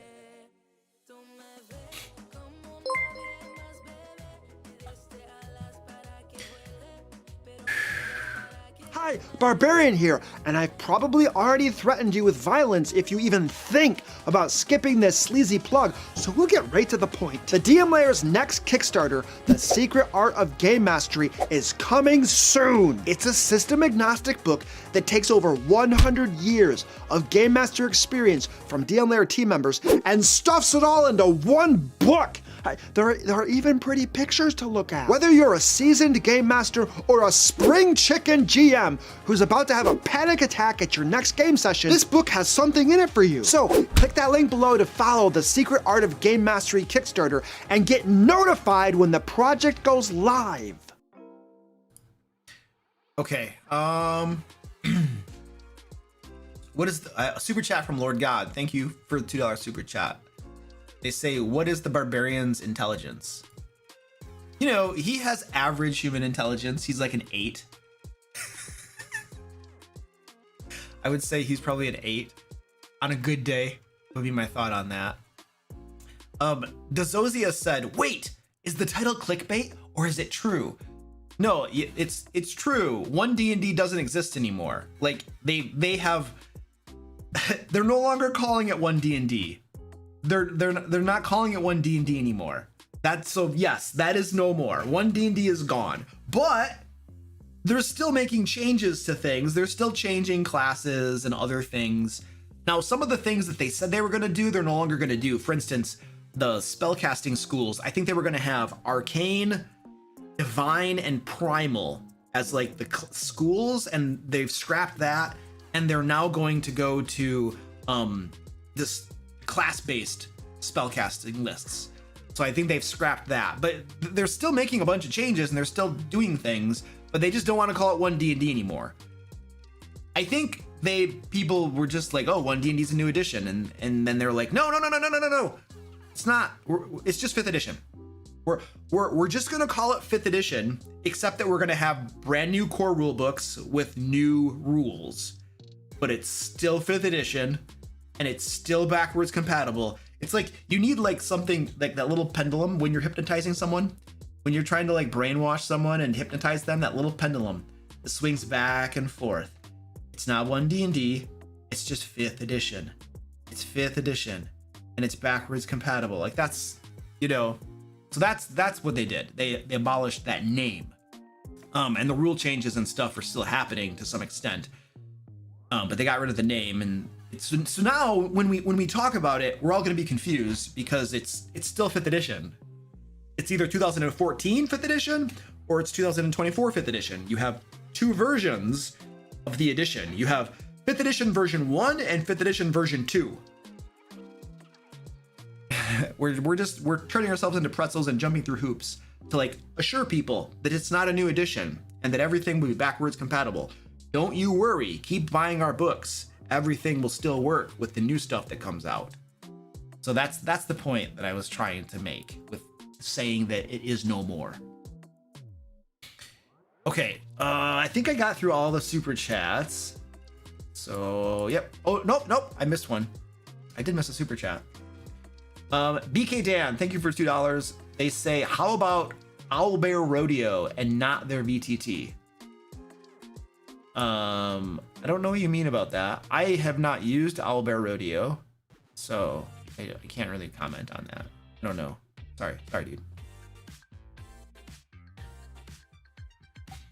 Owen says, if it isn't actually backwards compatible, I simply won't use 5.5e.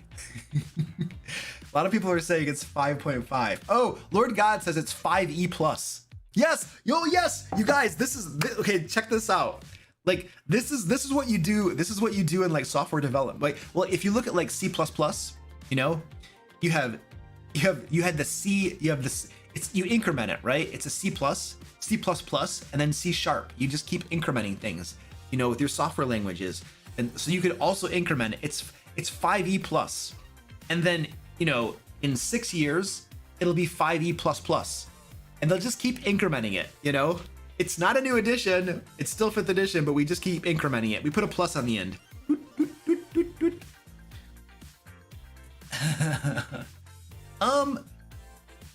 I don't think C# is still not the same as Java, because in C# I'm pretty sure you still do memory management, but in Java you don't have to do memory management because there's like a heap and stuff. So I think there's still some distinctions. It's not the same thing.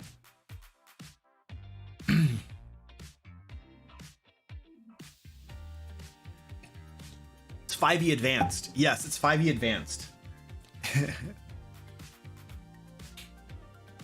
5e Pro. You got to pay extra to get this version. C# is Microsoft-owned Java in a way. Okay, that's cool. Okay, awesome. That's good to know. I work with software developers. I learned a little bit of C++ and I learned a little bit of Java, but I've never used C#. And that's a long time ago. So I will trust what you guys say over what I think on that.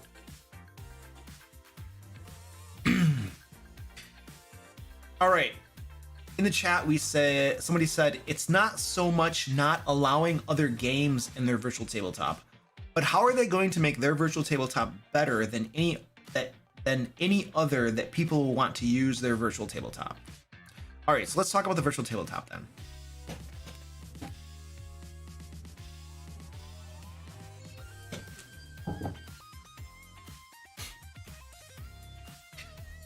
All right, so one of the questions that was asked, and I think it was Indestructible Boy who asked this at the summit, if I'm not mistaken.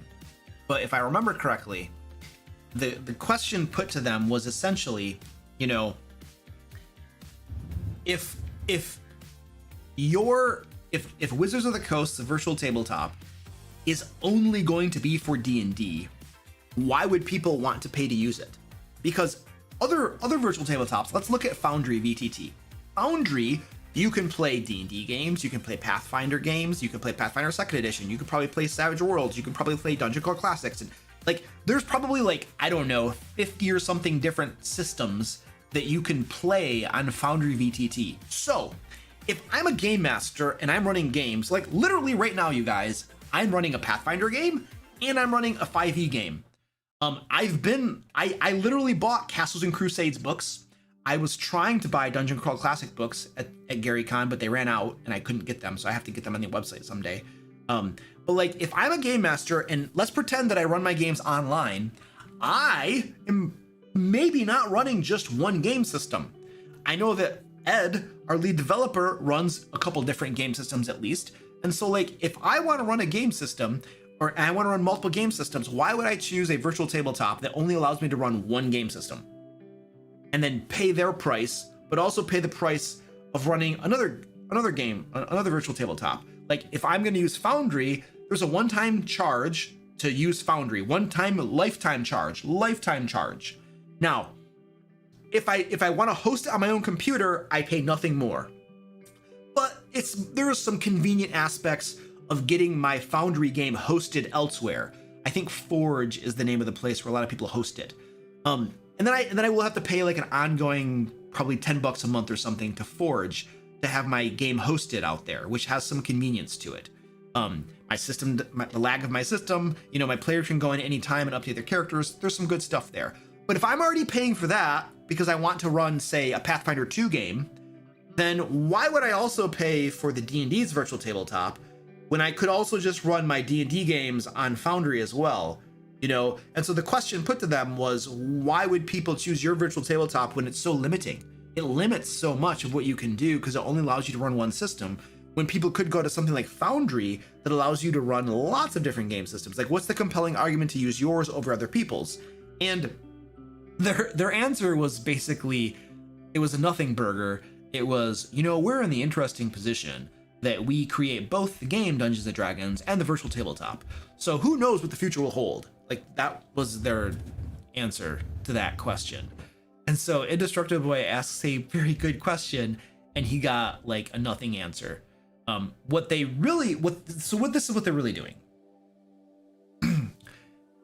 It will only be D&D. Like they'll say who knows what the future holds. They're not gonna put other game systems on there. They're not. They want to have a single ecosystem. They want to listen. They're doing tons of brand advertising. They had the D&D movie that came out that didn't do as well as it was expected to do. They have the D&D movie that came out. They're going to continue they're doing Minecraft deals for D&D. D&D will now be in Minecraft, which I'm not going to lie, I thought that looked pretty cool. But they'll have Minecraft on D&D, and you're going to have other things. I'm sure they're going to have other crossover stuff. They're doing a lot of marketing for D&D, lots of it. And what's their goal of doing all this marketing for D&D? They want to direct people to their virtual tabletop. They want people on their virtual tabletop because that's where they're going to make their money. Listen, Wizards of the Coast needs to increase their revenue by like double or something in the next few years. Like Hasbro has given them a directive to increase their revenue a lot. And the only way they're going to do that is through their virtual tabletop by monetizing that the most that they can, by microtransactions. Why do you think Chris Ko was hired? He came from Zynga. What did Zynga do? Microtransactions on mobile phones, baby. Or maybe it was computer games too, but that's what they did. They monetized through microtransactions, through games. And so Chris Ko, hired from Zynga, comes. That's what they're gonna do. They're gonna extreme microtransaction monetize D&D Beyond, or the virtual tabletop, whatever you wanna call it. And so they're doing all of this marketing and all of this stuff to get people to come to play their virtual tabletop so they can monetize it to the extreme. The last thing they want to do is to spend all of this marketing budget for people to come to their virtual tabletop and then play a game that isn't D&D. They don't want that. Are you kidding me? If I am spending marketing budget and people come to my place, like, I want them to play my game, right? So it's like that's the position that they're in, right? It's like they're spending all this money. They're not gonna allow Pathfinder 2 on their virtual tabletop, because then they're gonna bring in customers, right, to play D&D, and they're gonna get to the virtual tabletop and they'll be like, oh, wait a second, I can play Pathfinder 2 as well? Okay. And then they're playing Pathfinder 2, and they're buying the Pathfinder 2 content, and they're getting the Pathfinder 2 books instead of D&D books. They're not gonna bring people to their virtual tabletop to then also allow them to buy other people's products and stuff and make other companies grow. Like they want this to be a single ecosystem where you can only play D&D. That is their goal. That is they want people there to just eat up D&D and play D&D, which, you know, I'm not necessarily really critiquing that idea. They're a company spending their money developing their platform. They have every right to do that.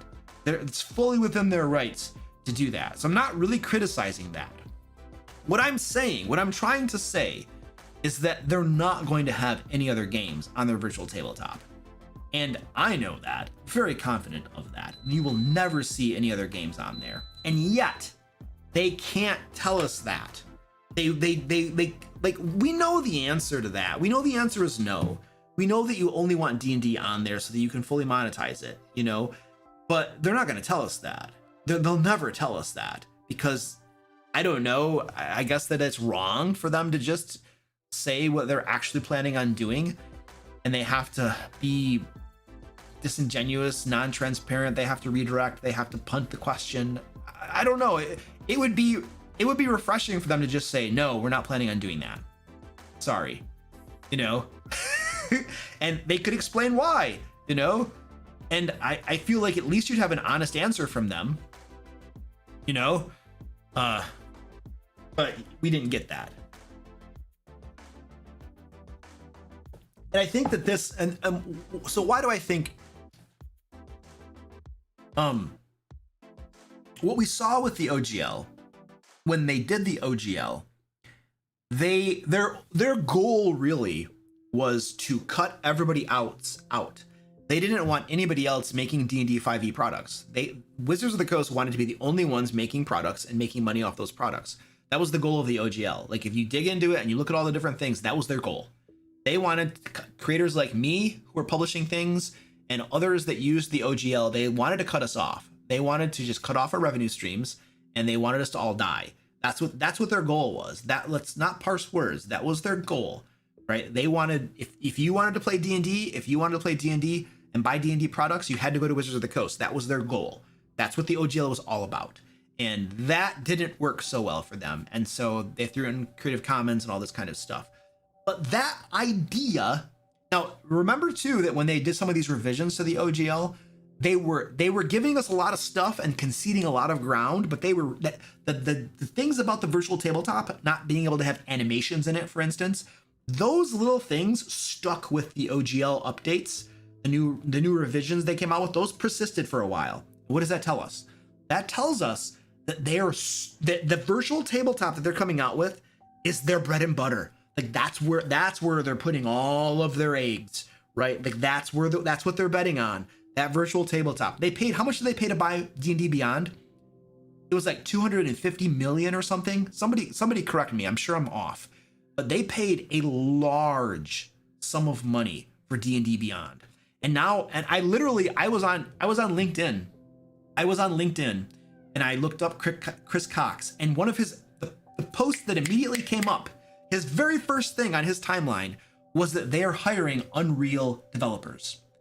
Like that's they need Unreal Engine developers. Why? Because that's what their virtual tabletop uses. They are sinking a lot of money into developing this virtual tabletop. That's literally what Chris Cox said in LinkedIn. Like, you can go look for the thing. I found it 2 days ago. It was at the top of his timeline. So that's what all their bread and money, everything's going into the virtual tabletop, right? And so they're basically, they want to make that a single ecosystem where they're the only ones there. So the same thing they were trying to do with the OGL and printed products, but they really want the VTT. Like, they're the only ones that have this fancy, amazing VTT. It's just D&D, and there's nobody else there. But it goes further than that. It goes farther. There's more to it than just that.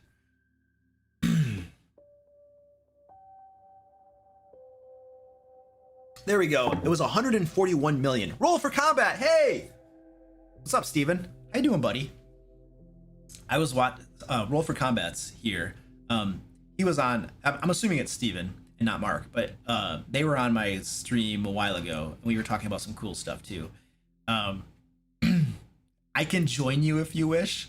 That would be fun. Hey, you guys want me to bring on Roll for Combat and we can continue this conversation? I have like another hour to go. It's Steven? Okay, cool. You want me to bring on Steven? I could pull you in, dude. You want me to get Steven on here? Cool. I'm gonna get him in. All right. I need to get a Zoom set up for you, dude. Hold on a second. We're gonna loop him in and get him in here. I don't have a special screen set up for you, so you're just gonna kind of be on with me, but I'm gonna get you hooked up, man. Get your setup going, whatever you got to do. I'm about to send you a Zoom link, and then we're gonna pull you on. I just gotta go into Zoom. I'm gonna get you a Zoomy link. Schedule a meeting. Steven stream. All right. Yeah, because this dude, I love Steven. Dude, I listened to like all your streams, man. I didn't get you had Indestructible Boy on one of your most recent ones, and I didn't get through the whole thing. I was trying to, but I'm busy and it's hard. Okay, I'm copying the link. I'm gonna go onto Discord right now, and I'm going to send you the link on Discord.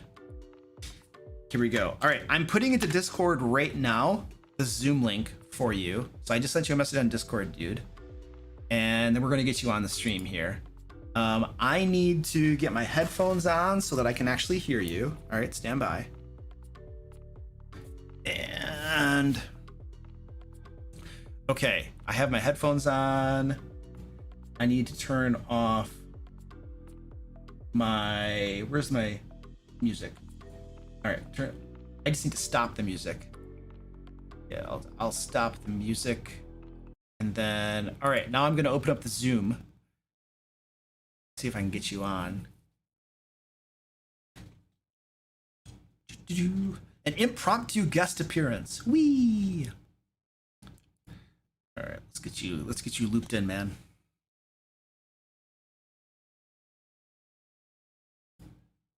All right, hold on. All right, I gotta start my virtual camera. Whee! Yep. All right, I see you. All right, say a little something. I hear you. Cool. I think everybody can hear you as well.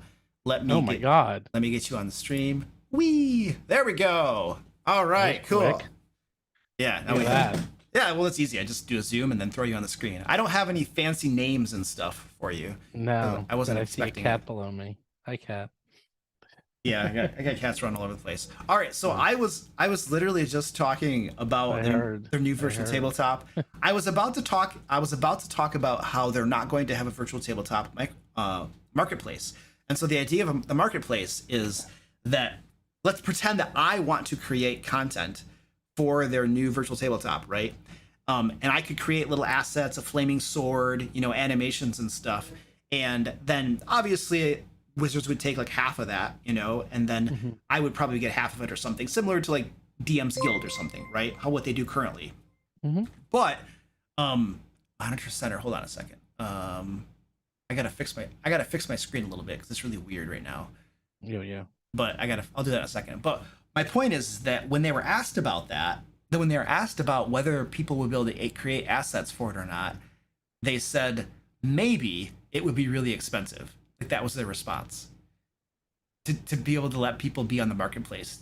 No, actually, so the response, hold on, I'm turning my mic up. Okay, thanks. The response was that animations are expensive and complex, Mhm. but that they're going to have a marketplace. They're definitely going to, but the marketplace will probably be limited to like textures or something. Like they'll probably have a tool set. Mhm. So, and I'll talk about this more. I'm going to get some of my friends from the video game world on my show and explain like how they do that, because this is pretty standard, but back in the day, why Blizzard became Blizzard is that they had these tool sets that allowed you to create maps for, Warcraft 3. Mhm. And it really was like kind of revolutionary back then. I mean, nowadays this is standard, but I imagine one of the reasons they have Unreal Engine, I have a feeling this is going to take a while before this comes out, but they should have tools to allow you to create maps and environments much like you do in Warcraft or Neverwinter Nights, if you remember way back when, and then you can sell them. And and they'll eventually just come up with a built-in tool to allow you to create things.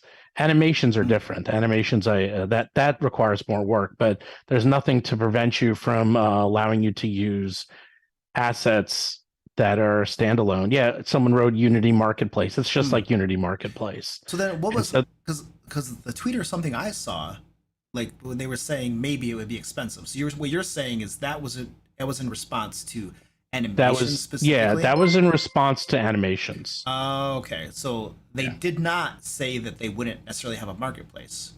No, they're gonna have a marketplace. I guarantee they will. But did they? They actually did mention they were. They actually Did they? said, but it's not ready. That's going to be pretty late Okay. because it requires all the tool sets. Mhm. See, this is now it's getting very interesting because now it's coming into the realm of video game development, Uh-huh. and the rules are different. The rules are different for video game development than RPG development. Okay. And the good news is they're very well established, and there's a lot of people out there who know how this works. So they really have to finish. They have to finish the engine, and they have to finish first is the engine, which they're working on now. Then they'll be able to do the tool sets, and then they'll be able to come out with things like, tools that allow creators to create. Mhm. But that's going to be at the very, very end. So, Did they give but a you time- better believe they're going to Yeah. let people, Well, I mean, create.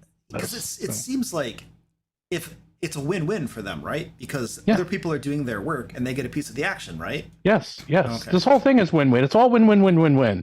It's a tremendous amount of work, Mm-hmm. and it's requiring hundreds of millions of dollars. Probably, I'd guess, Mhm.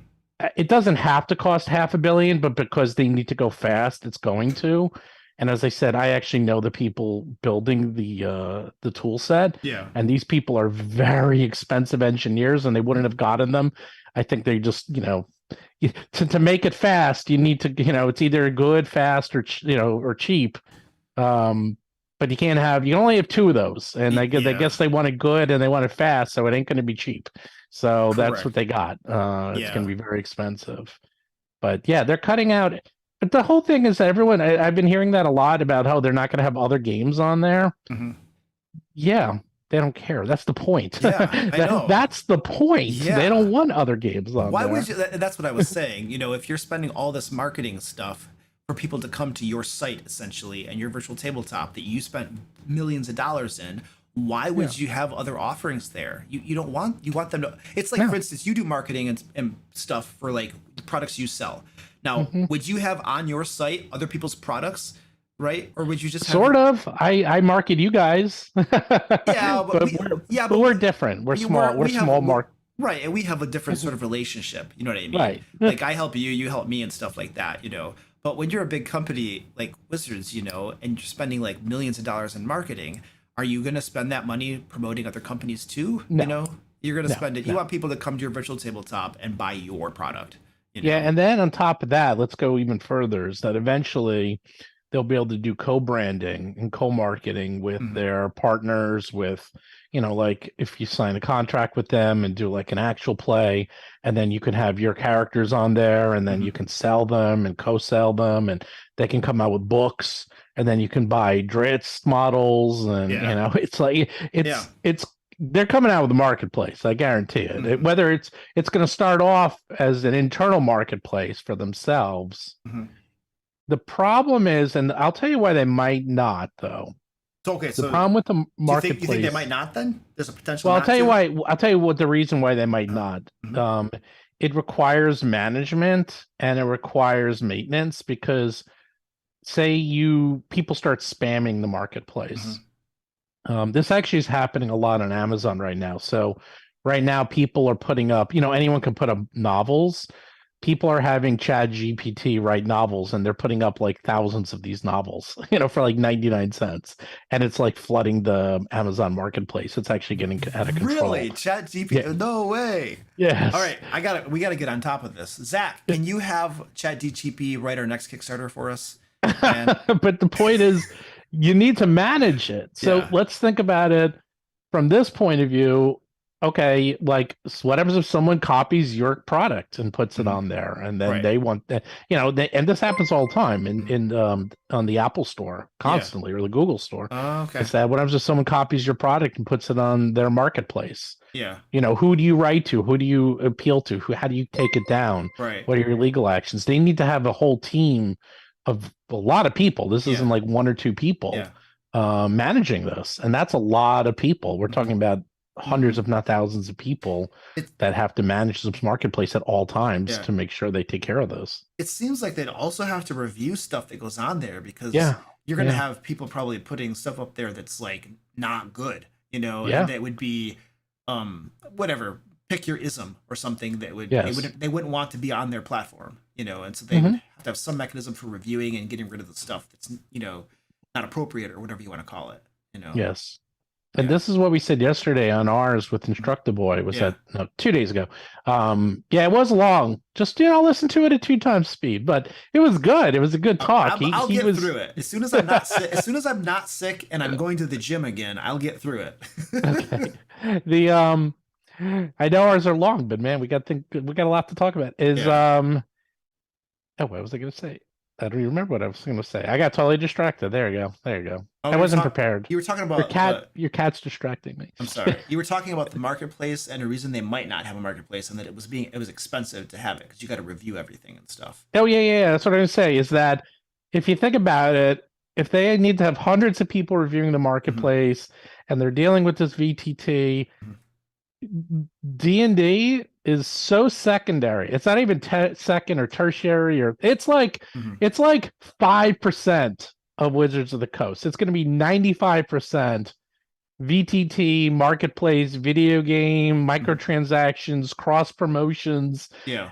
Oh, and Dungeons and Dragons is in there somewhere. It's and that's what's making me so upset about all this is that the game is getting lost in all of this. Right. And it's not even a secondary thought. Like, think about these last 2 summits, both the public and the private one. How much did they talk about D&D as a game? Yeah, someone just wrote that's about the presentations have been like 5% of the actual game. It's like they don't talk about the game. like, oh yeah, wasn't there a game in here somewhere? Isn't there something about a role-playing game? So, and if that's their focus, then it has to make you wonder, what kind of, like, if they're going to be revamping the game for 2024, like if their focus is not really on the game itself and on other things like the virtual tabletop and the cross promotions and stuff, like what kind of budget do they have for this revamp? And are we going to get a really good quality product, or is it going to be kind of like whatever because that's not their most important thing for them? Well, look, here's the thing. For better or for worse, and I don't know how your audience feels about it, they hired all the best people from Paizo. Seriously. There's no joke. They actually did. They took their entire senior staff and just hired them. And I got Mark Seifter. I was and he was and if I didn't get him, he was about to go to Wizards. So they were hiring game designers and stuff. Yes. Best game designers. Oh, okay. Yes, true for D&D. Okay. and they're the ones working on whatever they're calling it now. I guess it's no longer even 6th edition or 5th. You can't call it anything now. I think it's like 5th edition version 1, and now it's 5th edition version 2 or something. Whatever. So you're saying, in our world we call it Unchained. So it's so they hired the Pathfinder 2 design team basically. Okay. Yes. So they hired all the best. They hired. I mean, everyone knows Amanda Harmon. Okay. So Amanda Harmon, she came from Paizo, and she helped design Starfinder. And then she went over to Cobalt for exactly like 2 or 3 months, and then she went over to WOTC. Mm-hmm. And she's been a big public face, and she's all over the place. So they have a really good design team then. So yeah. And then they hired Ron Lundeen. Mm-hmm. Ron Lundeen, who wrote my adventure path, if you guys are interested in the Jewel of the Indigo Isles, he led. There's 2 leaders of all the adventures on Pathfinder: Ron Lundeen and Patrick Rennie. Okay. Both were hired and now work for WOTC. Both of them. So we have every reason to believe that what they come out with should be good. Yes. And in fact, some of the controversial, I'll say, new additions to the 5e playtest have Pathfinder. I could smell it. I could smell the Pathfinder on it. Dude, because that's how we would design it. I just had a revelation because as I've been looking at some of the playtest stuff and a few of the things I've read about the changes from the Creator Summit, I couldn't help think every single time they're replicating stuff from Pathfinder 2nd Edition. Like, they're taking good things from it. And now that you just said that they hired their whole design team, it all just clicked. And I was like, well, that's why. Oh, yeah. You know? Yeah. Wow. But that's good news, because these people are the best. I mean, they have written and designed thousands, hundreds, if not thousands of adventures. You know, they don't do 1 or 2 a year. Ron Lundeen and Patrick would do 24 adventures a year. You know, it's like these people, and they had a million other things they were doing. You know how hard it is to do an adventure path? You can't imagine. Dude, it's insanely hard. We make adventure paths and adventures ourselves, and it's very hard. It's very we have to assign them to our very best writers. Yeah. Because it takes a lot of work to do those things. Yeah. No, these are the best. These are the best people at Paizo, and they literally took their entire senior staff away. That is really encouraging for me, because I was prior in the stream, I don't know how long you were lurking, but I was talking about how it's like a conflict of interest for me, because my business and what I do, like when D&D does well, right? Like I do well. Videos, the content I publish and stuff like that, it does well, you know? And when they don't do well, then I don't do well. And yet at the same time, I see them doing, you know, some questionable business practices that I don't like, and I can't help but talk about them. You know what I mean? So it's this weird conflict that I have. But to know that they have a really good design team, which means that what they're coming out with should be nice quality, that's encouraging for me, because, you know, if that does well and it's well designed and succeeds, you know, then that will raise the industry, so to speak. You know what I mean? Yeah. So, I mean, this whole thing about them, it's kind of gotten lost in the shuffle because of so many other things, but them backing down. So it's like, okay, there's no 1 D&D anymore. There's no 6th edition or even 5.5. They're just like, it's just 5 and we're just updating it. That's good. That's good for all of us. That keeps, you know, 5th edition alive and well. I'm actually kind of surprised they did this, but, and we talked about this on our stream with Instructed Boy, Pathfinder does this all the time. Magic does this all the time. You know, the game is 10 years old. They do incremental updates constantly without making a new edition. Yeah. You can do that. It's tricky, but you can do it. How do they do that, though? Because they don't publish new core rulebooks when they do that, do they? Well, you can.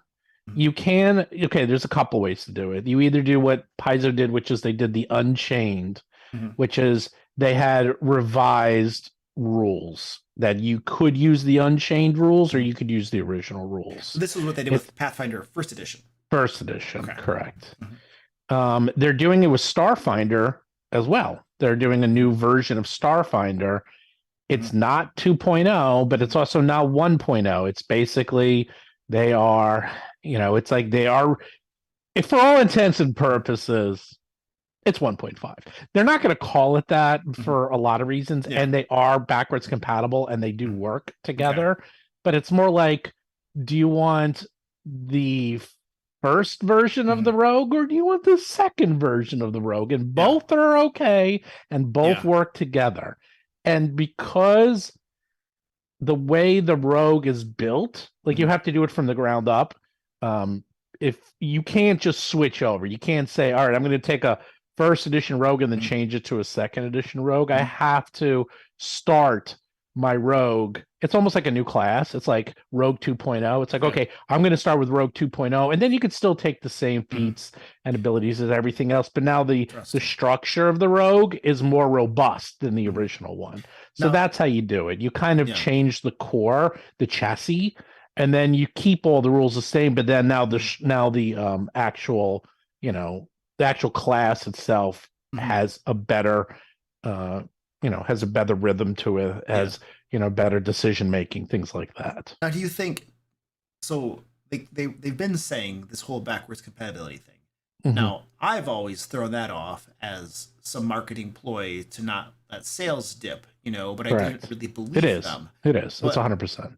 So, but do you think that what Wizards comes out with in 2014 is actually going to be backwards compatible, like as we understand it? Like, can I run a 5th edition module, Curse of Strahd, with the new characters, and it'll be balanced and work and stuff? If they want to, you can do it. I think they're gonna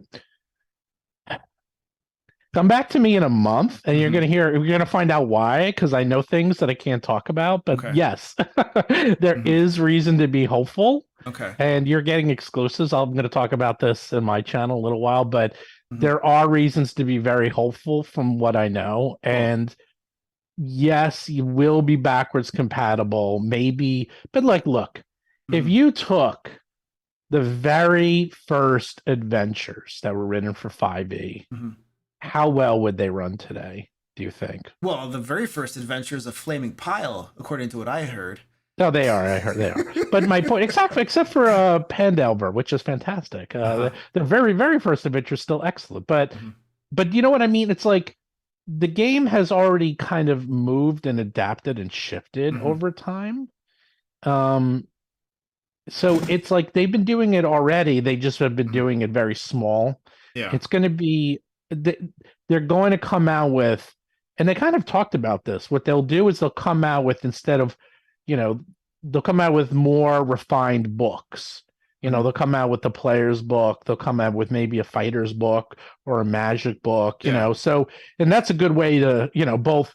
It works on every it works in every way, because, okay, if you come out with smaller books, people feel less intimidated when they see, well, this is more of a Pathfinder. Where's my Pathfinder book? When you see this, look at this thing. Look at this Pathfinder book. Oh, my God. That's scared when you be. It's like, I want to start to learn Pathfinder. Here you go. Here's your 600-page book. It's like, Jesus, gotta read that. You know what really sucks about this, dude? Is because of what they did with the OGL thing, they've lost trust, right? And so now when they say things like it's going to be backwards compatible, I have a really hard time believing it, They say that, and at the same time, I'm like, yeah, but you did the OGL thing, and you lied to us there, and you deceived us and stuff, and you were not being transparent, and so now you say backwards compatible, and it's like, I don't know if I can believe you now. But if you're saying that the Pathfinder 2 design team is there now, they've done it successfully before, that gives me a little bit more confidence, right? Yes. And that it might actually be backwards compatible. But you see what I'm saying? The history. I don't trust them either. Yeah, that's the thing. It's you can't trust what they say now, No. Well, they changed. I mean, even in that, the amount they changed in the summit is mind-boggling. There were so many changes. But here's what they should have done all along. They should have. They're actually trying to be open, but the problem with being open is that the development process is messy, and there's going to be a lot of changes. There's going to be a lot of going back and forth and how the game works, and people are going to feel like they have whiplash when in reality, you are just seeing the game design process in, live in action, and it's a very messy, fluid substance. Yeah. It's like, Mhm. and that's the problem. It's like people are like, oh my God, they can't make up their minds. We can't trust them. Right. And I feel a little bad for WOTC because I'm like, okay, you can't win. If they hide everything, then they'll come out with things that no one likes. Yeah. Or Yeah. they're open with everything, and then people say, well, we can't trust you because you keep changing your Yeah. mind. Yeah. Well, I mean, when I say that I can't trust him, it doesn't have to do with the game design stuff. Like the one Fair D&D, enough. the play tests, Yeah. aren't play tests, but I'm not talking about that. What I'm talking about is the OGL stuff. Specifically, that's what makes me not want to trust them.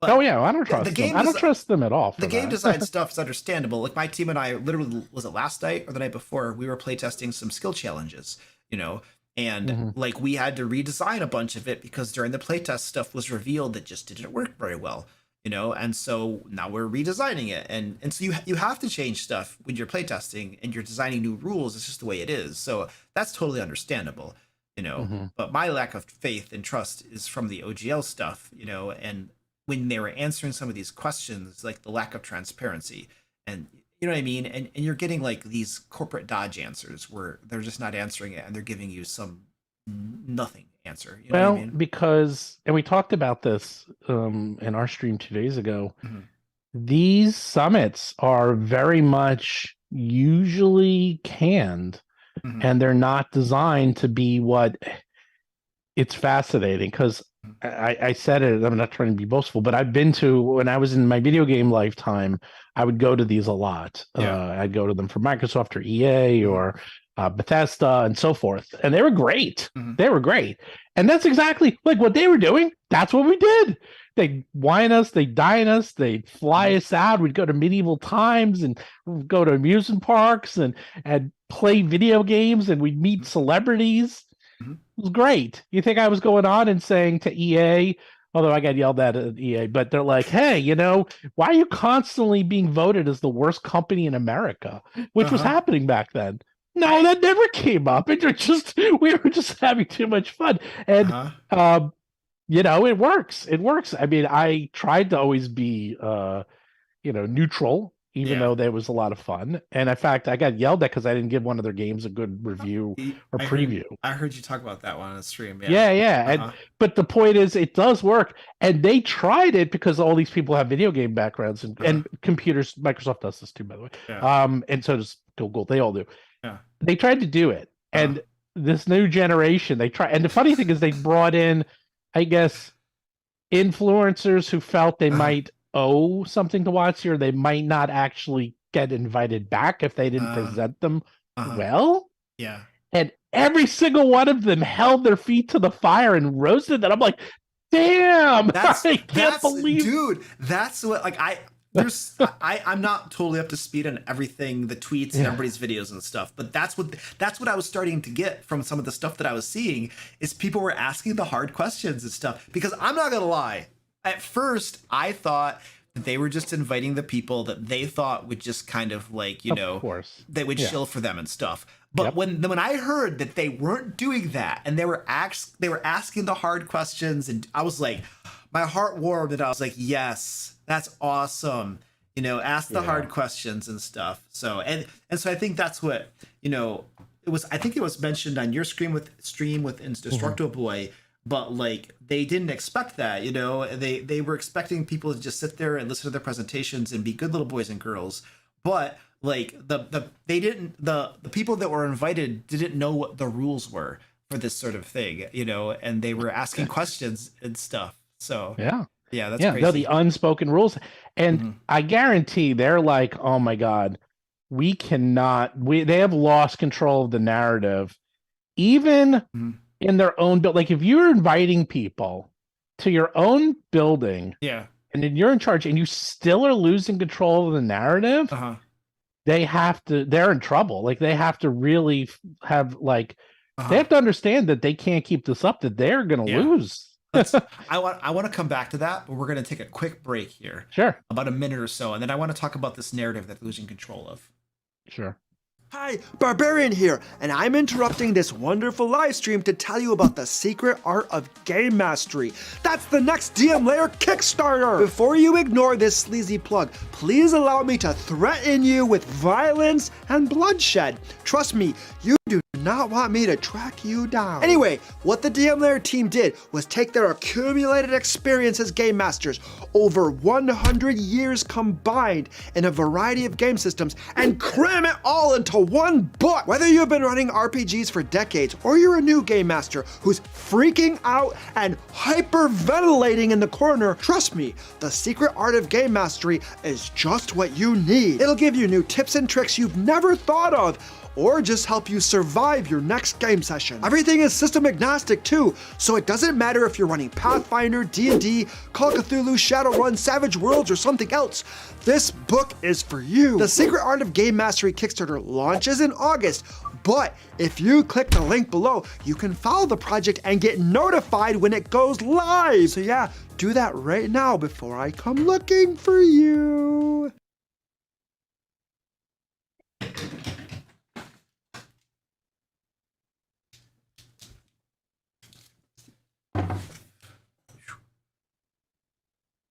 Okay, and we're back. Okay, so we're talking about this narrative that they're losing control over. Before we jump back into that, I do want to remind folks that we are doing a giveaway today. There's a link down in the chat somewhere where you can get in on it. So it's free. You'll get a nice, cool level 1 to 5 adventure module if you win. So sign up for the giveaway. Whee! All right, so what is the narrative that they're losing control over? What do you mean by what you were saying before? Pick or poison. So, okay. The whole reason why E3, trust me, this will make sense in a second, has died is because... Wait, what do you mean by E3? E3 is the Game Expo conference, the video game world. So Okay. everything you're seeing that's happening has happened before. And it happened in the video game world about 15 years ago. In the video game world, it used to be very easy for video game companies to control the narrative, is that they would have their conferences and they would have, press events like E3, and then only people who would go to these would either be buyers or professional press. And then around 2005, 2006, they started to let bloggers and podcasters in, back before this was a big deal. And suddenly they had hundreds of these quote nobodies writing about their games, and suddenly they couldn't control the narrative. And EA and Sony, and I remember that, like Sony got raked over the coals by Microsoft when they came out with like the PlayStation 3 or 4, I can't even remember. And they were they got furious because they couldn't control all these little people anymore. Like suddenly, wait, we can't control this anymore. So what they did is now they have these, virtual, summits, or these, virtual talks, Nintendo does it, Microsoft does it, Sony does it, where they go and they showcase all their new games coming up, and it's all pre-recorded, and they don't have to worry about meeting people or talking to people or going to conferences anymore. So what happened is that, think about it, in the last 10 years, has anyone talked to D&D and WOTC? Or they've gone to any conferences? Have you ever seen anyone or talking to anyone? They don't go to conferences. They don't talk to people like me. Nothing. Correct. Nothing. Correct. They're totally silent. Correct. So I'll get to this. This all ties together. So they have not been anywhere, but that allows them to control the narrative. Their narrative has been, in the last 10 years, everyone loves D&D, everyone loves their product, and they could do no wrong. So they didn't need to do anything. They really didn't. And think about how many channels, like there was just endless channels going on and on about how great Dungeons and Dragons was. Yeah, I talked about it for 5 years. There you go. I sent so many game masters who were like learning how, and then my channel helped them, and then they went on to probably keep, and so yeah, absolutely. I was an example of that. So the narrative was D&D is awesome, WOTC is awesome, everything about Dungeons and Dragons and WOTC and Hasbro is awesome. and the people who play it are awesome, and come join our fun crowd. Mhm. And they didn't have to do a damn thing because everyone Yeah. was doing the work for them. Yeah. And then this summer, it kind of started this summer, is they started to put out subpar products. The biggest mistake was, of course, Spelljammer, Mhm. which a lot of people were very excited about, including myself, because it was one of my favorite Yeah. settings. And they got tanked on that. They Yeah. got raked over the coals. And then they had another book after another book that were, Mhm. they suddenly, the rose was a little off them, but Yeah. everyone has their moments, and that's Yeah. fine. I mean, for me, I feel like it started with Strixhaven. Like that's when it started. I wasn't going to mention that, but it was Strixhaven. Yes, Yeah, it was. I think Strixhaven started it, where I was like, because I was the dude who bought every single book, man. Prior to Strixhaven, every book, they're on my shelf right there. And I'm a Yeah. sucker for alt covers. I love alt covers. But then Strixhaven came out and I'm like, meh. And then another one came out and I was like, meh, Right. and then I started hearing about how bad Spelljammer was, and it's just like, maybe I should just stop buying their products if they either, one, don't appeal to me as a consumer because they're going for a different audience or something, I suppose, or they're just putting out bad products. It's Right. and they're getting more expensive and they're bad. It's like, geez, I should stop buying them, I suppose, right? Yeah, I mean, I didn't want to. Well, I feel bad because Amanda did Strixhaven, and I'm really good friends with her, so Yeah. I just feel bad, like trolling Strixhaven, but because I don't feel it was her fault. But yeah, it's Strixhaven. It was bad. Yeah. It was just not D&D. It wasn't. It was. Well, the problem is bad on multiple. I don't want to get into it. It's bad on multiple levels. Like, it wasn't really a D&D adventure. It had a lot of balance issues. The narrative was weird. It just. Yeah. It seemed like it just needed a little more time.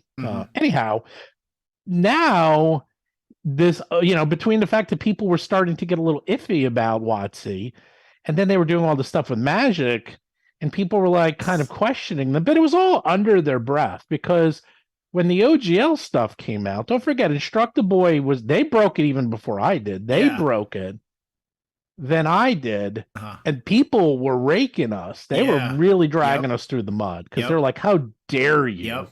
besmirch WotC's good name? And then, thank God, I only had to go through this for one day. He had to go through it for a month. Yeah. And then Gizmodo came out with their article and Yeah. confirmed everything we said. Right. Yeah. And then that literally woke up everyone woke up, and they're Yep. like, wait a second. They're not a fun game company that makes fun game products. They're actually kind of an evil corporation that's trying to monopolize the entire industry and put thousands of creators out of business. Yeah. Uh-huh.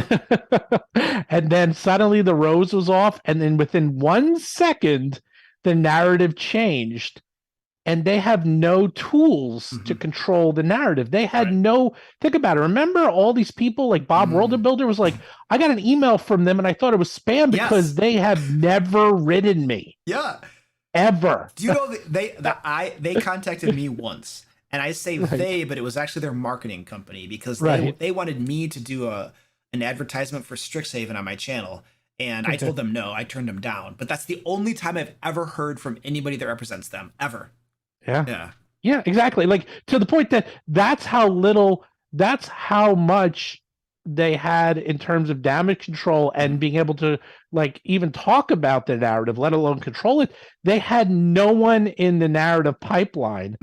Suddenly things went completely out of control between you and me and, well, everyone. Yeah. They had no means to get, and it happened so fast. People forget that happened in days. It was like in a matter of days. Yeah. It went from, this OGL thing to literally like people canceling D&D Beyond and 77,000 people signing petition. And in 10 days, they went from everything's great to, oh my God, what is happening? The world was falling apart. I was like, I was almost in a daze those couple of weeks, because I was just like, holy crap. I was very busy. You know, I know. I had like a stream every day. I had a guest every day. I was very busy those days. I was scrambling to make videos in a style I normally don't make them and stuff, and So now they're trying to build a coalition of, people to help support them, and which is great. Everyone should do that. I do that. You do that.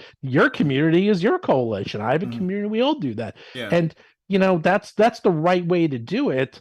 The problem is that they weren't doing that. They were just assuming everything would be great. Mhm. And now they're trying to control the narrative by letting, they were able to do it with the news to an extent because they'll put out a press release and then the news has to put out the press release. They can't, maybe they do an interview.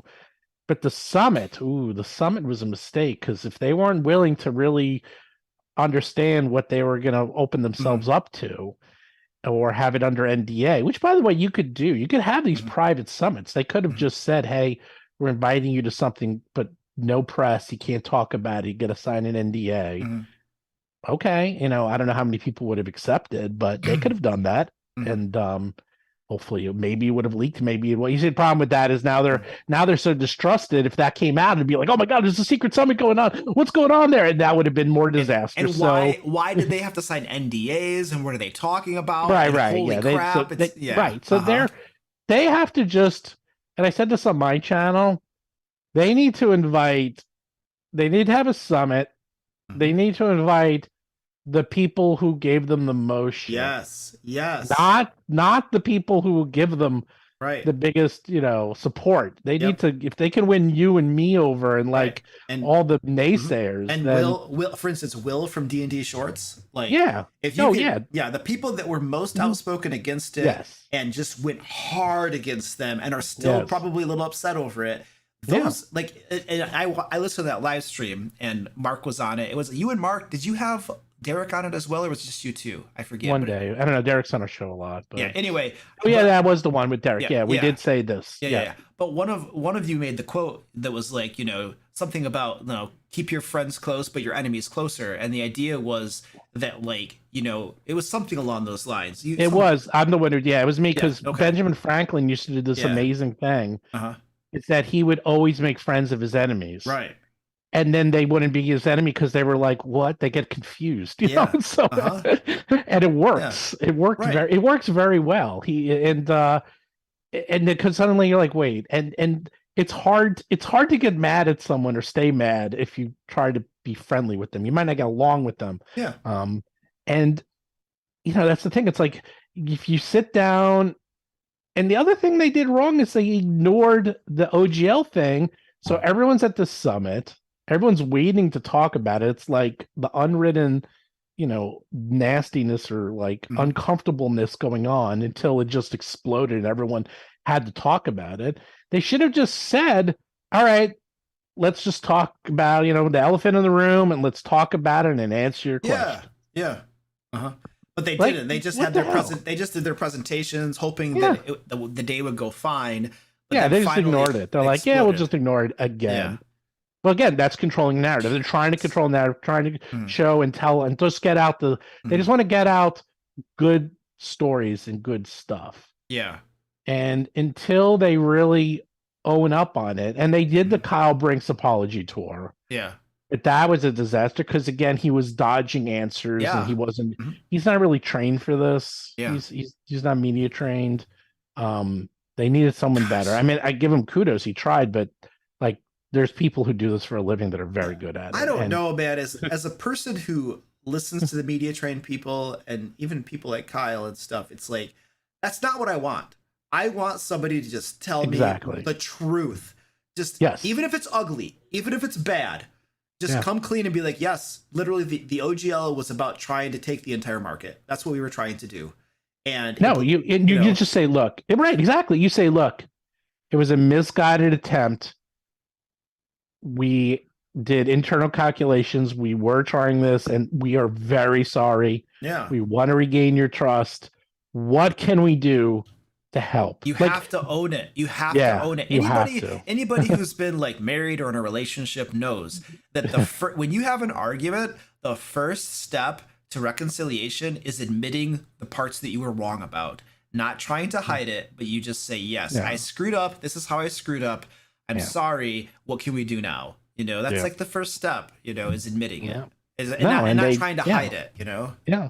Yeah, and they didn't do that, and they still haven't, and that's the other problem. That's why we're never going to stop talking about it because I'm like, until you guys own up on it, it's going to be, it's going to be the elephant in the room forever. Yeah, and because this is why before I said it's hard to trust them, because so when they say that the next 5th edition version 2 or whatever is backwards compatible, it's like, really? But you've lied to us before about things, so how can I trust you when you say that? You know what I mean? So yeah, that's about, except I don't know. I mean, I can read the room. I think the way they're talking and the way they're see the design, like they're realizing Mhm. that they can have their cake and eat it too. If you say and do what Unchained did, it's like, because okay, the most popular book that always sells well is always the Player's Handbook. I think the Player's Handbook, since it came out 10 years ago, has never been off like the top 1,000 on Amazon ever in history. It's always been up there. It sells incredibly well. If they come out with a quote 6th edition or a new edition or one D&D, yes, they'll sell a lot of books, but now everyone has to get converted. It's a big process. It's a lot of work, and it's a big commitment to go to a new game. Yep. So, especially when they saw how many people have lost to Pathfinder and now other products, they are like, you know what, we can't risk it because, you know, look at the video game wars. Like, think about how many times when a new video game console comes out and the old one just fails. You know, sorry, the new one just fails. Like the old one could do great, but then the new one, no one buys it. Yeah, because you've already invested it into the console and the library, you know, and it's like, why get the new one when it's marginally better, you know? Right. Yeah. So what they do is they come out with, okay, it's an unchained version of 5.0. We just went through, we smoothed down some of the rough edges. The game's 10 years old. Yeah.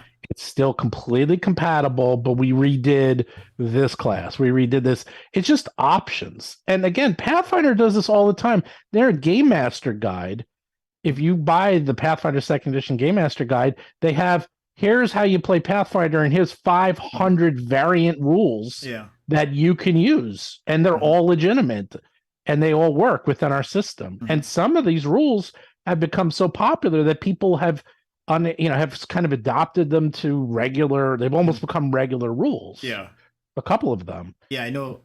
We like my Ed, who's our lead he's our lead developer. He's talked very highly about their game mastery guide for Pathfinder 2nd Edition. Like, and he talks about how the monster creation rules in them actually work and are actually usable and stuff. So yeah, it's a solid product. Yeah, that's actually the other thing they have to do, and we we're talking about this, is that if you don't open up the rule set and allow people to know how it's done, in a weird way, that's kind of why the secondary market has done so well. Like, okay, so the way a board game works, a board game, it can take a while to reverse engineer, but all the tools are in front of you. You can figure out the math. You can figure out everything in a board game. Yeah. A board like Gloomhaven will take a long time, but people have done it. People have figured out every combination and what does this, and it's all there. You have Pathfinder where they are like, here's all the rules. Here's all the math. It's all here. It's all spread out. It's all laid out. You know exactly how we build it. Here's our recommendations of how to build things. Of course, you can do anything, but if you're going to build a fighter, these are the stats you should use and the saves you should use, and they call the arrays you should use. If you're doing a spellcaster, this is how you should do it. If you're doing a skirmisher, this. So they have all these pre-made arrays, and again, you can do anything you want, but it's like, this is what we recommend, and this is what the system was built for. 5e, it's all hidden. It's all hidden. They hid it. And they don't even tell you. They purposely make it difficult for you to figure out how to do this. Yeah, it's like so Ed on my team was telling me that he was watching a video or something from Mike Merles from a long time ago where Mike was doing monster creation. And Mike was referring to some sort of proprietary spreadsheet that they use for their calculations. Correct. And the point is that they don't even use the rules in the Dungeon Master Guide when creating monsters. No. They have their own formulas and stuff that they use. Correct. And I think I saw a tweet about that from maybe Nerd Immersion or something. I saw something from the Creator Summit, I think, that was talking about that or something, but I could be wrong. So don't quote me on that. But that's no, that is 100%. That is known. That's a known fact. They use their own rules. Yeah. And they have their own spreadsheets. Yeah. They have to just open it up. Supposedly, and they did say that at the summit, Mhm. is that one of their goals is to make CR work, and that they are going to they're going to add actual rules for magic items and Yeah. gold. Yeah. Like they're going to actually have like a Dude, real economy. Dude, I cannot tell. So back to our previous conversation about, make your enemies your friends. Can you Yeah. imagine, like, what you're talking about, making the CR system work and balance? Mhm. This is stuff I've been complaining about forever that I want to see a change. Can you imagine if they were nice to me and talked to me and got friendly with me and actually got me excited and actually reassured me that that's going to happen? And if I became an advocate for how they're going to make it all so much better, can you imagine how much that would help their company and their brand to have somebody who's critical of them in many ways to suddenly switch and be like, no, listen, you guys, they've shown me stuff. Trust me, they're fixing it. This is going to be amazing. Yeah. So it's Yeah. it's like what you were saying. It's like a misstep. Instead of, they should be going for you, me, Will from D&D Shorts, and trying to repair relationships and make, a better future for their brand and their company in the game. They should not ignore their enemies, Yeah. because I mean, like right they're now, fortunate. like I go on stream and I talk all this negative stuff, but if I had better information that they shared with me, maybe I could be more positive and hopeful, which I'd love to be, but Mhm. I don't have, they don't talk to me, so I don't know, what I'm Yeah. saying? So, They don't talk to me either. well, you had, And I wish they would, because it's stupid too. It's like, I mean, you're a professional game designer. I'm a professional game designer. I have, literally Mark Seifter, who wrote over 100 books and designed Pathfinder Second Edition, and knows half your design team. Maybe have us come and help you a little. Like, Yeah. it's like maybe listen to us. You know what? So they would do this. So listen, I'm really talking long, 25 years ago. I was using Adobe products, and we were one of their top developers in New York. And they said to us, "Hey, we are coming out with new versions of our products. Mhm. Can we come to your office and interview your staff?" Mhm. It was like out of nowhere. I'm like, okay, sure. Yeah. And they all came, and it was like a team of like 20 people, Mhm. and they all just sat down and just wanted to hear from us. Now, Mhm. of course, this is before, the internet was really big. Now you Yeah. can just do this online, but Yeah. they wanted to hear from us and talk about, like, how can we make our product better? What could make it and make this easier for you to use? Right. And me and all my developers sat there, and they were just taking furious notes, and Yeah. they were going through everything, and everything they said showed up. Most of the stuff we talked about was in the next product, Yeah. and it made our lives better, 'Cause they were and it made their talking- products better. They were talking to the customers, the people that use them. Yeah. It's like the game masters like me or you or people who run the games, like getting Yeah. that direct feedback on the things and then implementing it. It makes the product better, and it makes people want to play the game more, buy the product more. And Yes. can you guess what? Like, I bet you when you saw that they'd implemented all of your feedback, it made you a bigger proponent of their own products and their software. course. Because you felt good that they listened to me, they made the product better, and you told your friends and stuff, Yeah. So it's smart all around to do that sort of thing. Yeah, I mean, they are doing that because they do have a public play test, and you're one of our judges in our RPG Superstar contest. Yeah. There is a difference between public opinion and private professional opinions. That's why with our RPG Superstar, we have 2 rounds. The first round is that all the players, everyone submits monsters, and anyone can vote on them. Mhm. And then we have the professionals go through the top 250 monsters, and then they vote on them. Mhm. And it's amazing because very often, some of these monsters that are like do really, really well with the public Yeah. have some major issues that professionals will see. Right.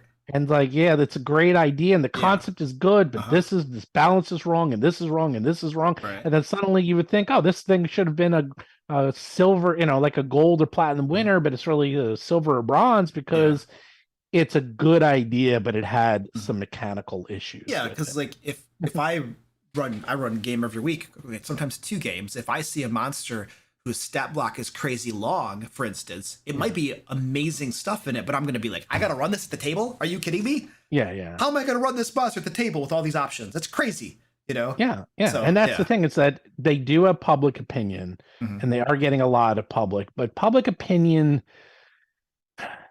I hate to say it, it's actually better because so we have our new class, the Elemental Avatar Mhm. for Eldamon, and we're play testing it right now. Mhm. And we have it's weird because we made it open. We're like, anyone can join, but you had to fill out a pretty big form to make sure you really understood what you were getting yourself into, Mhm. because we only wanted people who were really dedicated to like go through, Yeah. read it, and play it and Mhm. give us feedback. And only maybe 0.1% of the people who are interested really filled out that form. Right. But that's who we wanted. We want the Yeah. people who are really interested, who will really commit themselves. The problem is when you get everyone, unfortunately, if you still get 1,000, 2,000, 3,000 people, but maybe only 1% of that feedback is really useful. Yeah. Because some of that stuff is just people like, oh yeah, this is silly, I wish it could be more powerful. And that's the problem. It's like you can have too much feedback, so you want the proper feedback. All right. But the point is that they I mean, they have a good design team. The design team is very strong now. I think they used to outsource everything, so I don't know how strong the design team. The other problem with D&D is I guarantee they never, ever, ever thought this was going to become 1/1,000,000th of what it's become. Mhm. They came out with a game, and it was an extremely small team 10 years ago. I couldn't believe how small their team was. Mhm. They had a very, very tiny, itty bitty, teeny tiny core team. Everything was outsourced. Everything was done by freelancers. Yeah. And they did nothing in-house. Yeah, like a lot of the modules that came out for 5th edition even were written by like Cola Press or other people and stuff like that. Yeah. All right, we gotta take a tiny break here, and I have some super chats that we gotta get to as well. I saw those. I'm whizzing by. I'm like, are we doing those? I mean, I guess we need to. But the thing is you get talking, and I don't like interrupting people, so I just let you go. No, I'll stop. I'll right, stop. I can talk forever. I know. Give me 1 second. Hi there, you probably already know what I'm going to say, but if you don't, that's okay. I literally get paid to do this stuff, so I don't mind repeating myself. Anyway, if you're a busy person and you would like to spend less time prepping for your D&D games, you should really become a DM Lair patron and get a new issue of Lair magazine every month. It contains 5th edition resources designed by our team of mad scientists to brainwash your players into thinking you're the very best dungeon master in the entire world. So just go on ahead and click that big shiny link below and become a DM Lair patron today. Don't worry, your players will never even know that you're cheating. Okay, so we have some super chats to get through, and then we had a tip that came in. Also, I want to remind folks that we are doing a giveaway today. There is a link down in the chat where you can get in on the giveaway. You'll get a copy. The winner will get a copy of Into the Fae, which is our first level 1 to 5 Kickstarter for 5th edition. So that's really cool. We're also raising money for charity, the City Rescue Mission of Lansing, that helps feed and shelter those who are in need of those things. And we just had a tip from Ursus Medius, tipped $25 to the City Rescue Mission of Lansing. So thank you. That now $25. There's a big thing at the very top of the screen that says that I have to do push-ups for that. So I'm gonna go crack off some push-ups, and I'm gonna while I'm doing the push-ups, I'll let Steven talk to this super chat. We had a €2 super chat from Nomadic Inscriptions, who says, "Sorry, I'm late. Can you summarize the no more 1 D&D concept?" So I'm going to leave you that, Steven, and I'm going to do some push-ups. Oh my God. Okay. Yeah. So supposedly, and there was so much that happened at the summit, is 1 D&D was always a code word. And, they basically went from, okay, it's 1 D&D to it's backwards compatible to, okay, it's now just 5th edition, and we're going to update the rules, and that's it. Like it went from probably a 6th edition to maybe a 6th edition that's backwards compatible to their latest is It's just fifth edition with maybe some updated rules, and it's no longer one D&D. That name is dead. It's just D&D. In fact, you can still call fifth edition, and in 2024 it'll still be fifth edition. In 2026 it'll still be fifth edition, according to them. Who knows? And this was all kind of a little sketchy because it almost seemed they didn't seem very prepared for this. Like they just sort of just said it. I'm like, oh yeah, yeah. It was never going to be. And again, this goes back to us trusting them. They're like, oh yeah, it was never going to be a new edition. One D&D, that was just a code word. That was nothing. Don't worry about that. It's fifth horse edition. Crap. It was totally. So I think that you were saying beforehand how they changed their minds, and I think that's what they must have done that. Like it was going to be a new edition. And now you were mentioning reasons why doing the new edition would not work anymore in light of recent events and stuff. And so now they're backwards pedaling on that. Now it's just going to be a rules update and stuff, you know? Yes. And that it's exactly, you can't trust them because now they're just saying it was a code word or something. Well, that's what they said. They said it was never. It's so that's supposedly dead. Like one D&D is gone, and I think they're scrubbing it off their site, and they're like, yeah, it was just a code word. Don't use that anymore. Use fifth edition. Supposedly, the rumor is that ever since they came out with one D&D, their sales have gone like plummeted. Yeah, everywhere because nobody believed that it wasn't a new edition, right? And we were all criticizing them for that. Yeah. Right. Well, that's why you see the second. So the whole reason Starfinder came out, it's not the whole reason. One of the reasons Starfinder came out is because they knew the second they announced Pathfinder 2, their Pathfinder sales were going to tank. And they're in debt. You can't, it's hard to keep a company going if you're not selling anything. Yes. And they knew it was going to take like a good 2 years. So to hold them over, they came out with Starfinder because they designed Starfinder in 9 months from beginning to end, which is insane. I'm like, I still don't even know how they did that. They said, "Oh crap, we need to come up with a new game now," and they did. But at least they were honest about it. You know what I mean? And they didn't try to lie. I'm going to rub my dog outside really quick because I think she's got to go. You keep talking. I can still hear you.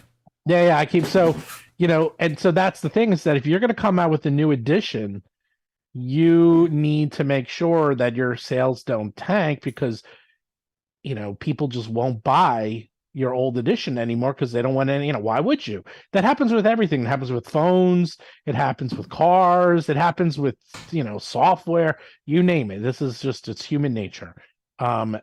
So that's why they were like, well, it's one D&D and it's backwards compatible. It didn't work because the people who were really buying their all their stuff were the GMs, and so what ended up happening is their sales have not been great, and now I think they're realizing, what, this is really, and they're losing narrative, and they're having a lot of trouble. It's like they're gonna have a hard time convincing people to buy a brand new edition. They're just realizing it, especially maybe if they're an alternate universe and things were going great, I think they wouldn't have that bad, but it's not getting any better. And I think they're just giving up and saying, look, it's completely compatible. Please stop not buying our new products. We have all this cool new stuff coming out. Please buy it. And they went out of their way and said everything you're going to buy in 2023 and 2024 will be 100% compatible with the next version of D&D. And they actually went out of the way to say the games and the modules coming out in 2024 will 100% work. And they wouldn't come out and say that if they didn't have to. Why are they saying that? Have they ever said that before? No.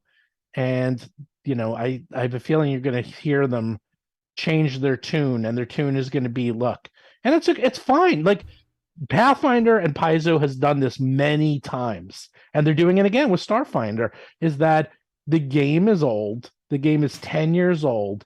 It needs updating. It just does. A lot of good ideas have come since then. Video games do this all the time. Magic the Gathering does this all the time. If anyone's a big Magic fan, the rules have very subtly, slowly changed over the years to the point that the game is nothing what it was like 5 or 10 years ago, let alone 20 years ago.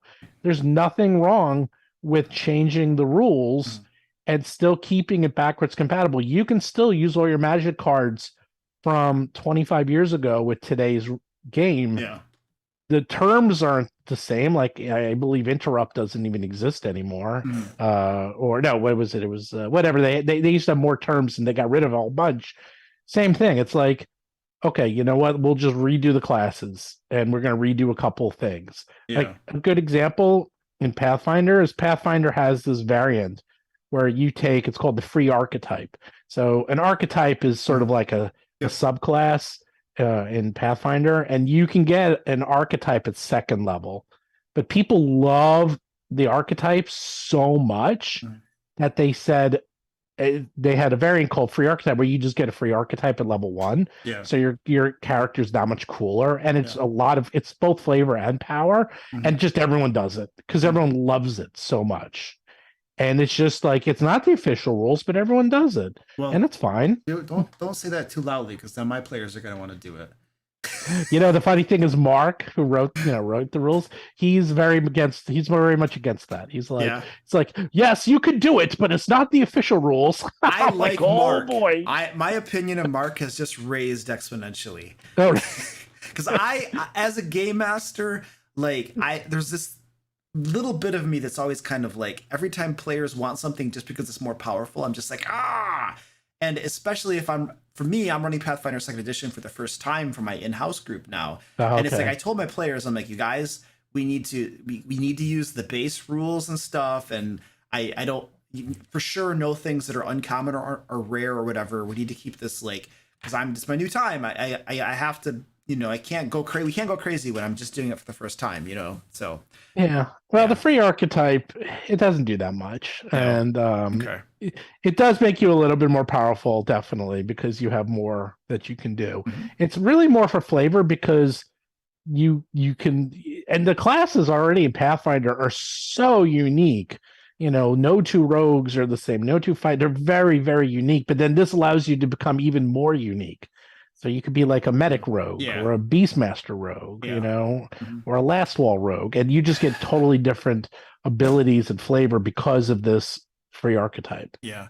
Well, you were talking about how they're now actually going to make the things compatible, and how their sales were tanking, and they realized there was no way they could survive a new edition and all that kind of stuff. And there was part of me, when you were relating all of that narrative, I had a little bit of hope rising in me, where I was like, maybe it's true. Maybe it's all really going to be compatible. And maybe, because that would actually be wonderful. I would love that, to imagine that all of the 5th edition books I have right now still work. And I could, if my players, for instance, my Patreon players, if they want to use some of the new stuff, they can, and it actually works. You know what I mean? That's like a win-win for everybody, when it actually works. So I think that would be amazing if it were that way. I wish I could trust them. That's my hurdle, man. You know what I'm saying? Yeah. So well, they're scrambling, and they look like they're constantly in the back foot. It's like first the OGL thing, that was a problem, and then they got a lot of flack with the Magic the Gathering and the Lord of the Rings sets because they got 10 billion versions of the sets, and now they got flack for that, and then their stock has been tanking, and then the D&D movie, it didn't do terrible. Problem is, it didn't do great either. It did fine. It came under their expectations. I think it was 38 million, and that was supposed to get 40 million in the first weekend. It's actually worse than that. It was originally supposed to be 70 million. And then after the OGL thing came out, it went down to 30 million. They revised it. They revised the projections. Oh, the projections went down, and now it went up to 38 million. It was 70 million domestic and worldwide, which is not great. And this is the problem. But it cost them 150 million to make the movie, though, right? Yeah, 150, and then you double that, so it has to make at least 300 million really to break even. Yeah, okay. And that's worldwide, which it probably won't. So that's what I'm saying. It's like it'll probably come close. Here's the problem: the movie, I loved it. I thought it was great. They have a great movie that got good word of mouth, that everyone I know who saw it really enjoyed it. And yet it's still not doing, like, what more do you want? Like that, it's like, this is as good as it gets. Like, so what did they come out with a better movie? Wow. So Yeah, I really want to talk about your thoughts on why it didn't do well, but I have a couple other super chats. Like, let's hit. Oh yeah, no, let's go through. Um, Garhead, $10 says, "Can you please get on Timcast IRL?" I have no idea what that is. Do you know what that is, Steven? In real life.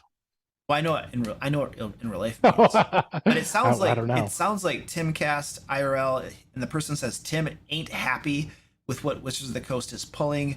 This is from social changes. They just banned half elves and half orcs because they are racist. I roll. I don't really know what's going on there. I do know that Yeah, supposedly they removed those. Yeah, supposedly the core races, I think they're calling them species now, but the core races, species, or whatever that are coming out with their revised rules don't include half elves or half orcs. Is Correct. What's in there. And so, do we know why? Did you see anything that told us why they're taking those out? Oh, he's a right-wing commentary. You know what? I'm not sure, but it could be more mechanical than you think, because the way they did it with Pathfinder is because they used to also have those. So now instead what you are is you can be a human, and then you get a variant, and then the variant allows you to be a half human, half whatever. Yeah. So it's actually more. It's actually an elegant way to fix the issue, because it's like, okay, look, you can be half whatever you want to be. Right. Yeah. It's just part of the ancestry now. Yeah. It's not its own ancestry.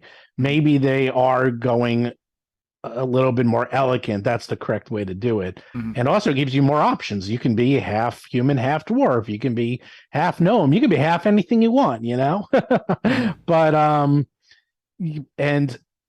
they just didn't do it. They didn't present it the right way. If they're going that way, or they just cut it out. You know what? I don't know. I don't know why they did that. I know people like, don't get political. I'm not getting political. I'm just saying there's actually the reason Pathfinder did it.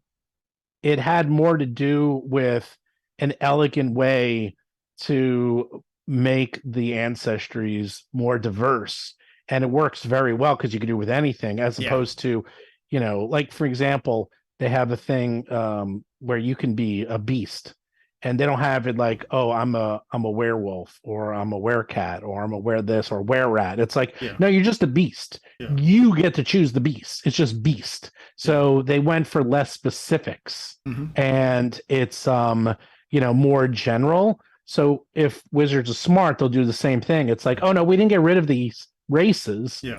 We just made it so that you can combine anything you want. They need to say that, like, right away. But they don't. I know. I know, because right now we have people in chat that are like going nuts and stuff, and people are saying that it's racist, or that it's not, or that it's like some sort of like whatever. And if Wizards would just be like, you guys chill out, you could be a half anything because it's built into the race. Okay, just chill. Right. If they would just, but I don't know if they're doing that. That's what Pathfinder did. Right. I know, and it works great. And I think I agree. I think the Pathfinder way they did it is amazing. But the Wizards, like, but they're going to wait 5 months to say anything, and then in the meantime, people are going to like have their pitchforks and their torches lit, and they're, you know what I mean? Yeah, they're very scared of. Well, they should be scared of the community, but that's why they need to have a community liaison. They need someone who is literally out there 24/7, full-time job, like in MMOs. They have community liaisons all the time. And these people, they're literally their full-time job to communicate with the community and act as a go-between. Yeah. And they don't have this. Yeah. And they don't even have someone who's even close to good at this. And they're getting to the point that they just need this. They really do. They need a community liaison or two that does this full-time, that their full-time job is literally on Twitter, on Facebook, on the Discords, and goes on shows like ours and just answers questions and calms everyone down. And they need to, I agree. So I have a patron who is basically the community liaison for, it's one of those like shooter games, that really big popular shooter game where other kids were playing. Call of Duty or whatever, yeah, it was one of those. I forget the name of it, but that's what he does, and that's what. But my request would be, if they have a couple of these community liaisons, they need to like talk like real people and not have everything they say be like corporate speak or this eloquent way that they respond to answers where you don't trust them. Like you need somebody that just tells you straight what it is, answers the question, and speaks to it without beating around the bush or making you feel like, because they some of the times when we get these answers, they talk about things like if you look at the Kyle Brink interview and stuff like that, you get the feeling that they're just not being genuine about it, or they're hiding something, or I don't, you know what I mean? You need. Oh, I know exactly what you mean. Yeah, you don't have to tell me. Yeah, you need a community liaison who's just, you trust them, you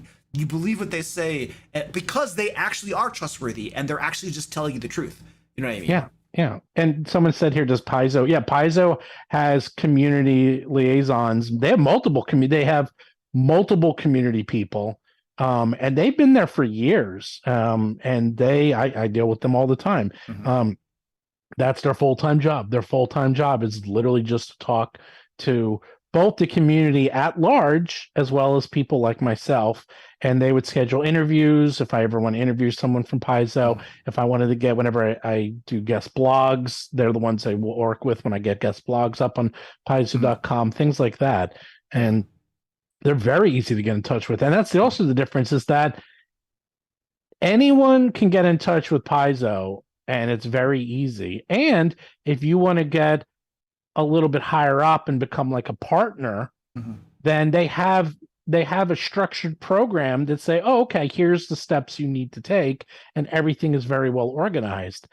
Meanwhile, like, everyone was super excited about the summit. The most exciting thing that everyone has as a takeaway was that they got a name and email of someone they can now contact. I know. I was seeing that. It's like, oh my gosh, we have somebody at Wizards we can actually contact. It's amazing. It's like that should have been like the number one thing. Like, you know, like there's like an info. There's a random, like, so like this happened, I think it was like 2 or 3 years ago.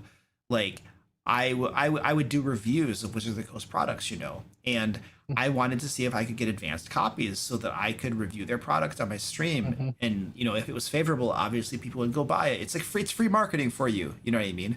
And I sent something to some email, the only one that I had for them, and I never heard back from them at all. You know, so I don't know if they just didn't want to give me stuff, you know, or they never saw it or something, but like I had nobody to talk to, like, you know, so. I'll tell you though, this is the thing, back and forth edition, they were really nice to me. I used to go see them all the time, and I would go to the press events, and I'd see them in the city, and I would play games with Mike Merles. And I mean, they were awesome. And as soon as 5th edition took over, they suddenly got, you know, but people like us remember, it's like, oh, now you're too big for us. Now you won't give us the time of day. And now you need us. Oh, now you need us. Suddenly things haven't been going so great. Where were you in the last 10 years when we were asking for your help and asking you to give us free copies, or even just advanced copies, or just anything? Yep. And they're nowhere. You guys are nowhere. Now you're waiting, and now you're begging us to come on and help you. Well, what have you done for me lately? That's so true. Like, you know, now that things are going poorly for them, that's when they actually want us. That's not the right time to be. And we're not idiots. Right. We're not idiots. Yeah, we see what you're doing, you know. Yeah, when they came out with the initial announcement of why they were doing the Creator Summit, I think it was Kyle Brink in one of his interviews. It might have been the one with Bob, where he explained why they were doing the Creator Summit, and he gave some it was like a PR answer basically of why they're doing the Creator Summit. And I was like, that's not why you're doing it. You're doing it because things are blowing up for you right now, and you got to get goodwill back. Like, that's why you're doing it, you know, not because, we haven't been present in the industry long enough and we realized that was a mistake and all that. No, that's not why you're doing it, guys. You know, if the OGL thing had never happened, you would have never had the Creator Summit. It wouldn't, because it doesn't happen. No. They keep on what was working for like 10 years, you know? So. Look, to do this requires a tremendous amount of energy. It requires a huge amount of coordination. It is a huge pain in the neck. Whenever Blizzard or EA or any of these video game companies would have to go to E3 or GDC or any video game conference, They hated it because they had to like come up with demos and they would have to go out there and talk to people. They'd rather just work. They'd rather just get their game done. You know what? It's a lot of work. It's distracting because then they have to come out with, content and things just for these people.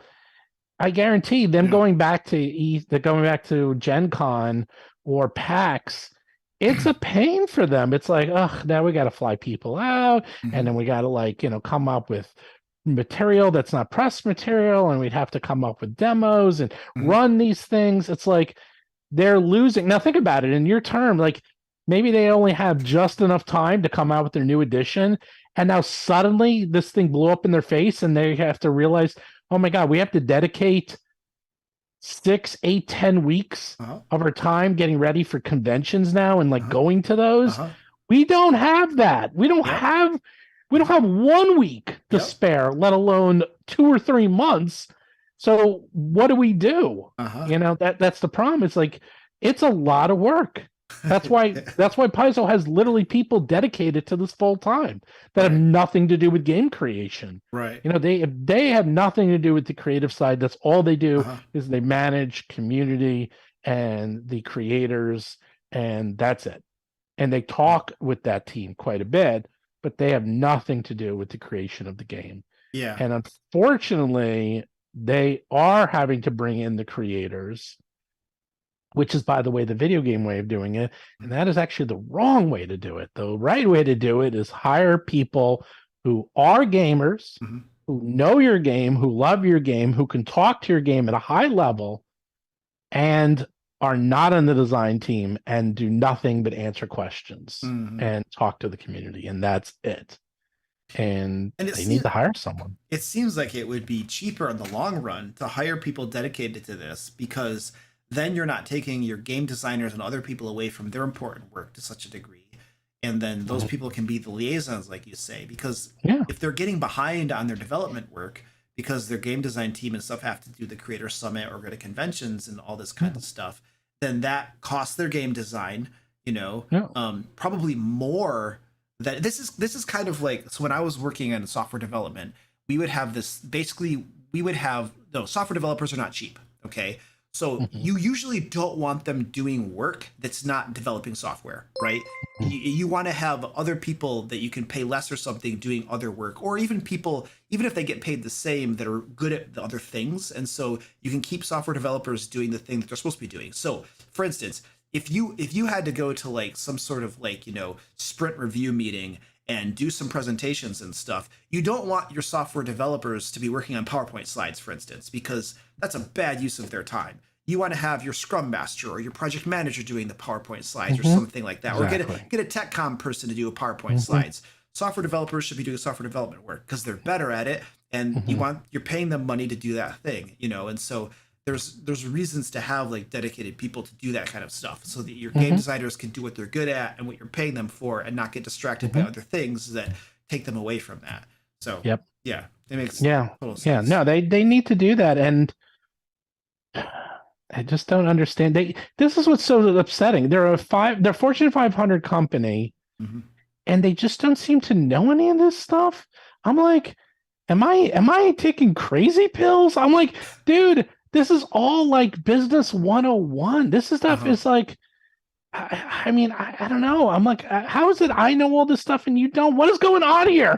I'm like, this is really not that hard. Right. It really isn't. And some of their, especially their first, if not their first and second replies to the whole OGL thing were crazy. Some of the things they said, like, some people are going to say that you won, but we won too. Like who writes that? And it's like, you clearly do not have a actual PR person working for you, because there's no way that would get approved by like an actual person who does this. That you don't say that. That's not the right thing to say, So well, because they don't understand their audience, which is the weirdest part of this all.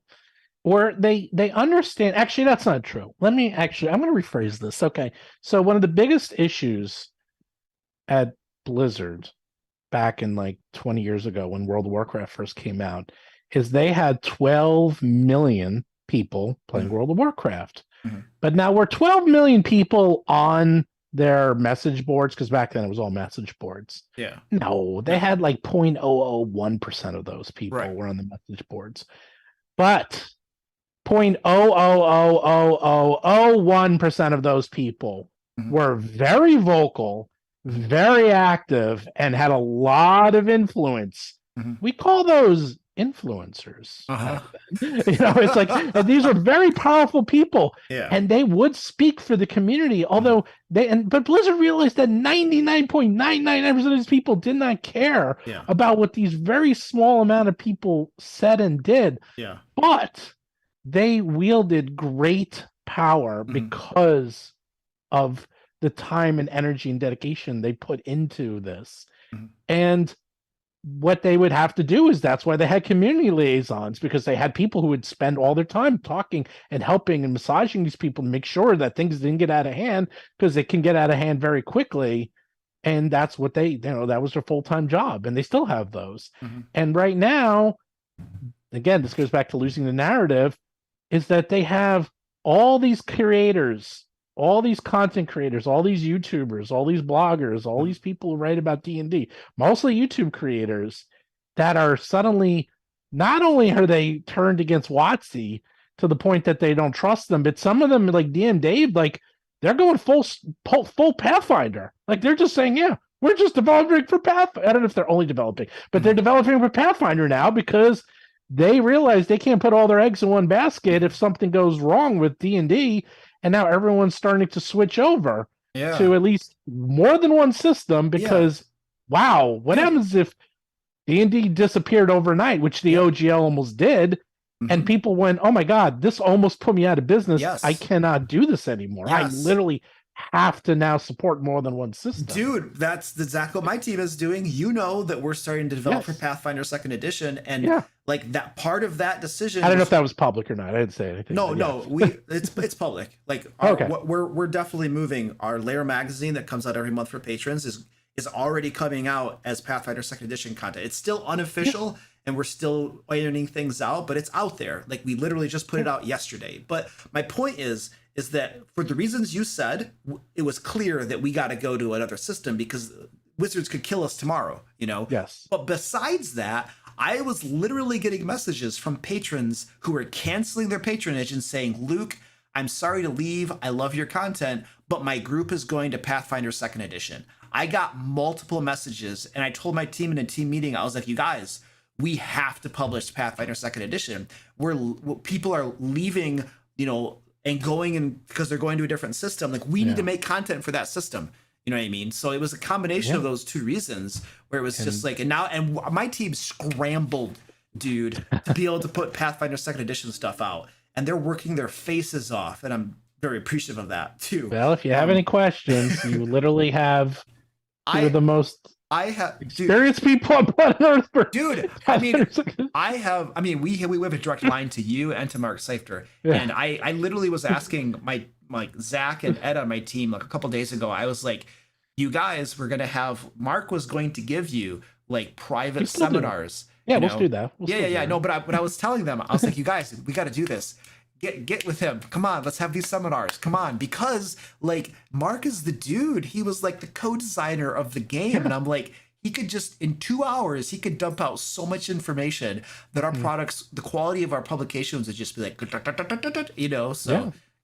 So I'm excited that we were able to make that connection and stuff. That's really cool. Yeah, I see a lot of comments, man. But why don't we go back to the super chats? Because I'm like, I like the comments. Like people have good comments there. Let's hit some super chats. I'm gonna read it, and then I'm gonna go bio really quick so you can handle it. Oh my God, I got the iron bladder here, and I'm still drinking. I'm drinking my Diet Cokes right here. You could have an iron bladder. I have breaks every hour so that I can go. All right, so nomadic. We're skipping that super chat because it was too political. And then we have a 50-something super chat that says, Tailspire is a similar 3D virtual tabletop doing many of the things you are talking about with the third-party content, right? Correct. That is it. So yeah, we actually did touch about this on the other day. Is that Creating a VTT, especially now, it's not that hard. Okay. Even something like Tailspire, there's a couple of really cool 3D ones coming out. The technology has significantly changed. Okay. I'm not saying it's easy. Trust me, it's very hard to do a VTT, but it's a lot easier than it was 10 years ago or 15 or even 20 years ago. The problem is that if you are going to come out with a VTT and you are the official Dungeons and Dragons VTT, what are you going to use? Are you going to use Tailspire? Are you going to use Roll20? Are you going to use Foundry? Maybe, but you'd probably use the WOTC Dungeons and Dragons VTT because that's the official one. And the problem with the VTT is that they're everything. There used to be a rule back in the early 2000s, early 1900s, that movie studios couldn't own movie theaters. And it basically had to do with monopoly rights, and that they would only show their movies in their theaters, and that it was monopolistic and non-competitive. Ironically, that just was reversed a couple of years ago. But the point is that it's a similar thing. It's like, okay, they are going to be creating a VTT, and it's going to have all D&D all the time. Is that a good thing or is that a bad thing? It's probably neither. I mean, they're totally allowed to do that. WotC can come out with their own VTT and only have, D&D on it. Hell, if they wanted to, they can say, hey, we came out with our own VTT and you can only play second edition on it. They can do anything they want. It's their property. Yeah. But, the things like Tailspire will probably not go by the wayside, but become a very small product, even if it's exactly the same. Or sometimes it does go the other way, is that people are like, wow, this is really fun and cool and great, but Tailspire is even better. And like, okay, I'll go move over to the Tailspire. Mm-hmm. The VTT isn't the issue. Like, anyone can make VTTs, and there's a lot of VTTs that are out. The problem is that they are making a VTT that is so much like a video game and is going to be so gated. If you have all these amazing special effects and you have all these 3D animations and it just looks beautiful and all your characters on here and all the adventures on here and all your books are on here, why would you go anywhere else? There's no, they're all gating it into one community. Mm-hmm. So, and that's what they're trying to do. That's why they had all that language in there. They didn't even want to try. Like, they didn't even won competition. They were just like, oh, there's no other VTTs allowed, and they can't run our game. We're the only one that can run our game, and those can't even run animations. You can't even come close.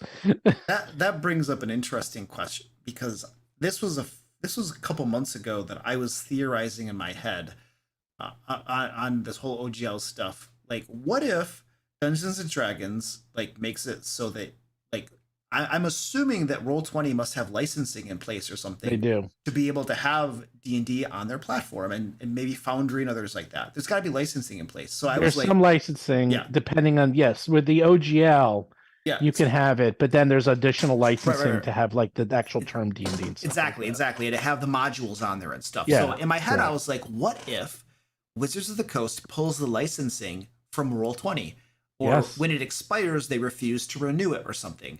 Correct. And they do the same for the other virtual tabletops. So I'm like, what if they do that to essentially make it so that you can't run any of their modules or official content anywhere except for on their new virtual tabletop? And so I was like, what if they did this? Because they clearly want to get people, they want to get all their money or belong to us type of situation, right? And so I was like, what if they did that? And I actually made a sketch video that I put out on my channel, and it was up there for all of 15 minutes, and people were so upset that I even dared suggest that Wizards of the Coast would pull Roll20 licensing. That video was just doing I was negatives, and people were freaking out in the comments. You're too realistic. Here's the good news. I took the video down because I was like, holy freaking crap, man. Wait, I have good news.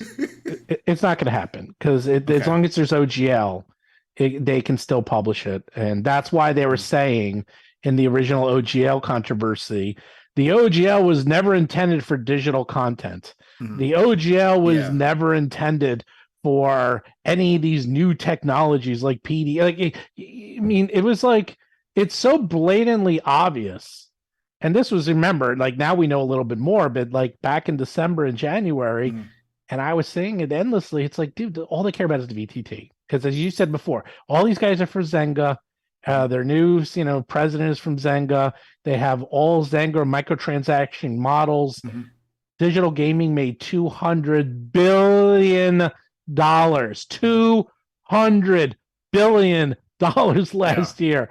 That is a lot of money. Yeah. You probably don't know anyone who will publicly admit that they spend on any video games ever on their phones, but someone is buying that stuff somewhere, okay? Because it's gargantuan. And they look at that, and they are pretty much at peak D&D. Like, it's just not going to get much bigger than it is now. It just isn't. How much bigger can it get? But they have to grow it. So this is the next way to grow it, is like they have to turn it into a digital model. And if they're going to turn it into a digital model, they might as well go all in and have it all digital and have as many microtransactions as possible. Yeah. And what's interesting is that I believe it was Diablo 3 that did this with their mobile game, right? Correct. That the marketplace. There was huge. Well, the real money marketplace. Well, no, I'm not referring to that, but they had a release where you could play it on your phone. It was a version on your phone. Oh, that's Diablo Immortal that came out a few months ago. There you go. And apparently there was a huge outcry of people saying they hated it, blah, blah, blah, blah, etc. But they stuck with their guns. It's out there, and they're raking in money hand over fist on it. Okay. Correct. So my question, what comes to my mind is if Wizards knows that their new model and stuff is just going to be so lucrative, similar to how these video games are, it's like they got their foot on both sides of the fence. They're trying to like keep all of us right now happy with we don't play that game. We play our game right now, which is it's at person, at virtual tabletops, but it's not this whole like online game experience that D&D seems to be shifting to, and more like a video game. So it's like they want to keep us happy, their current customers and players, but at the same time, they're really trying to go a different route with like a different type of player, it seems, that is attracted to a different sort of product. At what point do they as a company say, you know what? If we have both of our feet on the side of this fence, the fence is going to hit us right up the middle and we're going to get hurt. We need to just jump to one side, let the other side burn, and call it a day. Like, do they make that decision? No, they tried. Yeah. So first of all, everyone will get better at this, and I think everyone already is getting really, really good at this. Look very carefully what they say and what they don't say. The OGL thing was all about control of digital.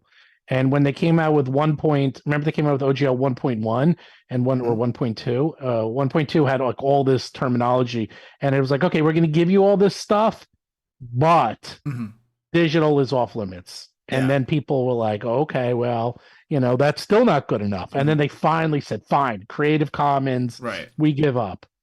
And they realized they were in trouble.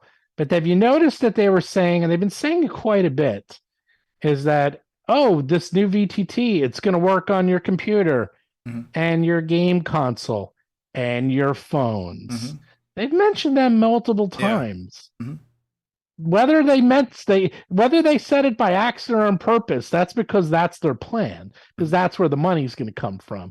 And most people play, especially younger generation, they don't play on their computers. They don't even play on their consoles. They play on their phones. They do everything on their phones. They live on their phones. Their phones are everything.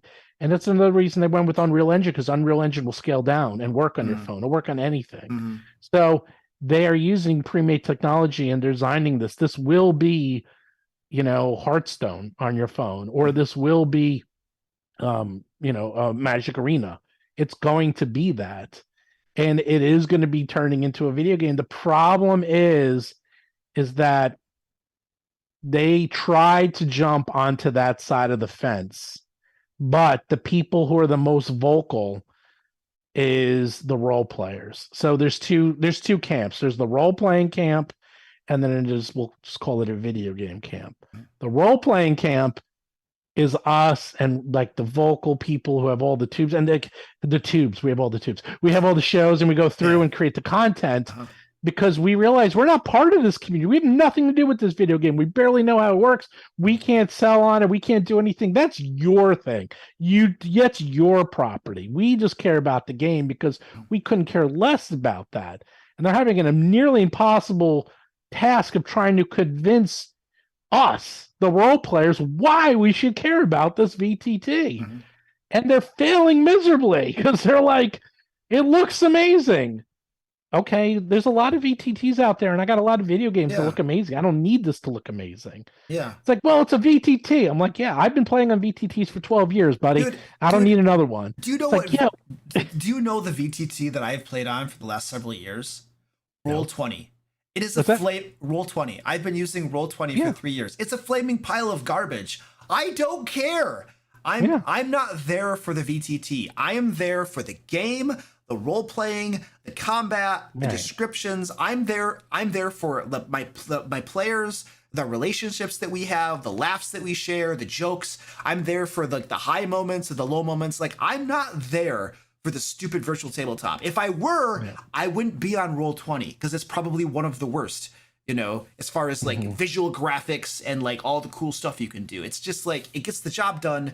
It facilitates the game, but it's not a drawing point by any means, So but that's the problem, is that they can't jump because they're trying to, because everyone who's on the video game side of the fence is, none of them have a voice or care. Mhm. And think about this. Think about it. What was the first thing they talked about at this summit?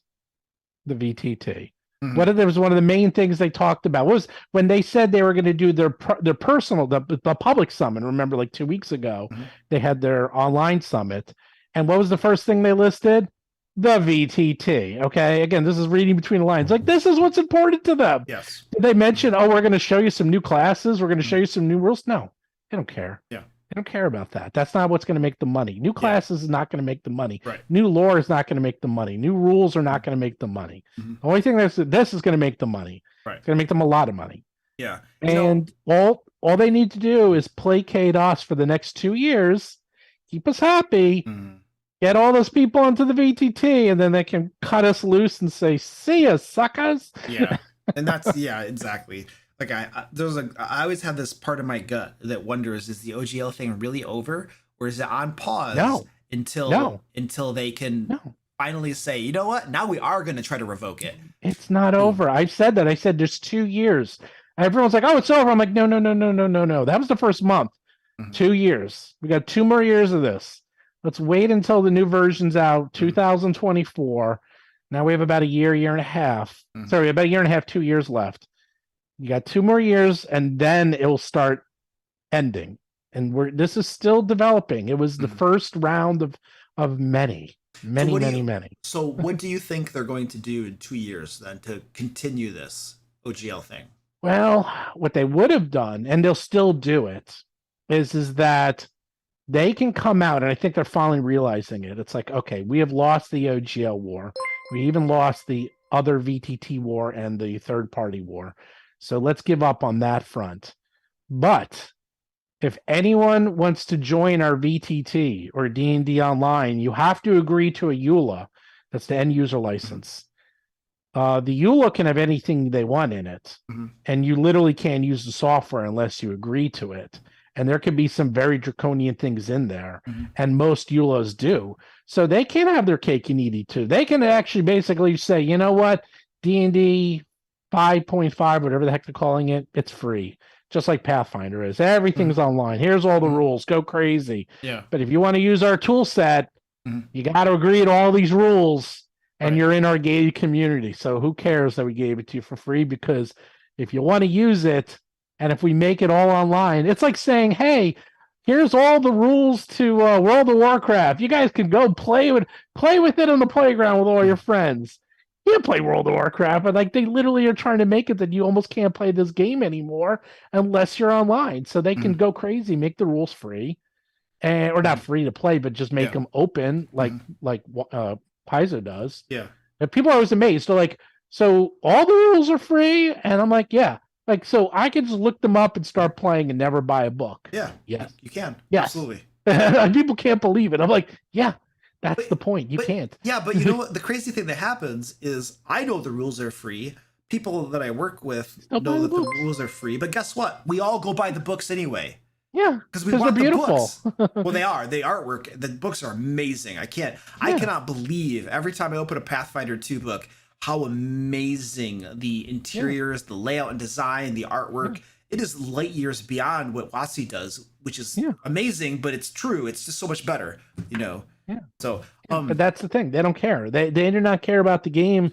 If they're able to get everyone onto that founder, if they're able to get not founder onto their VTT, who cares? The game, and then they can leave us alone and say, all right, you guys can go do your own thing.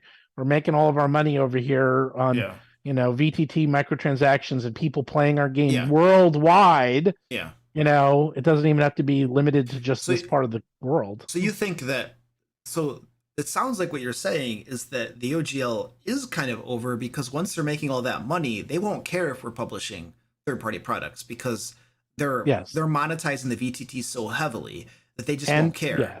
And they'll have a EULA that you need to agree to when you go on the VTT, which will supersede the OGL, so it doesn't matter. So what do you think that's going to be? That's the EULA that you're referring to? They to? own everything because it's all digital content. So like they'll own your characters, they'll own your spells, they'll own your content. All the books you rent, you won't buy books anymore.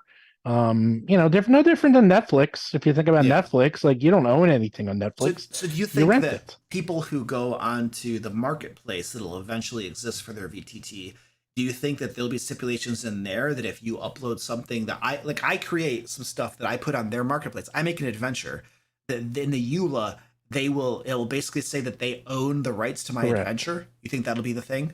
Well, they already do that in D&D, the DM's Guild. DM's Guild, right? That's actually one of the reasons I don't publish the DM's Guild. I wouldn't now anyway, because I have my own stuff. But at the very beginning, the main reason I refused to publish the DM's Guild is that EULA, what I had to agree to, said that they owned it. They could reuse it and stuff. Besides the fact that they took 50%, which I did not like at all, but that they also owned it all, I was like, pass on that, go to Drive Through RPG. So you think that'll be in the new marketplace coming out where they'll own whatever goes up there? Yep. Yeah, they'll say it. They'll say that they own it. Or maybe if you're big enough, thing is, if you get big enough, they'll do a sub license or something. But they'll do. So everything they were trying to do in the OGL will just be in their online marketplace in the VTT. And you don't think that there'll be a massive outcry? Because that was a huge thing in the OGL that people were like really upset about. No, because you're going to get something for it. Like, you weren't getting anything. It's a human condition that if you get something for, if there's a price to be paid and you get something in return, there's a lot less mentality of, oh, okay. But it's like, okay, yeah, you got to give this stuff up, but you get access to 4 million subscribers and you get access to our marketing and our marketplace. And I'm like, same way Apple does. Think about Apple. It's like, oh, and they don't own it, but okay, they take 30% of anything you put on their store. But how else are you going to get on their store? It's like it's their store. Yeah. I mean, it's similar to DM's Guild. There are like lots of people who publish the DM's Guild, and they're okay with giving up the rights to their material. They're okay with giving up half of the revenue. And so the similar thought would apply to the marketplace online. But with the OGL creating under that new one, we'd be giving up those rights but getting nothing in return, is what you're saying. Yeah. By the way, Lord God says, I'll answer your super chats. With someone stopping from creating public marketplace for 5-year other TTRPG content, Suburb DM's Guild or Drive Through? Nothing. Nothing. There are marketplaces. I have my own. Go to battlezoo.com. I have my baby. It's just my products, but I have my own marketplace. And Paizo, before they became Paizo, that was where they made all their money, is selling online products as well. So like if you go to way before they became who they are, like they were the place to go if you wanted to buy something online. And they still are. Go to Paizo, look at their store.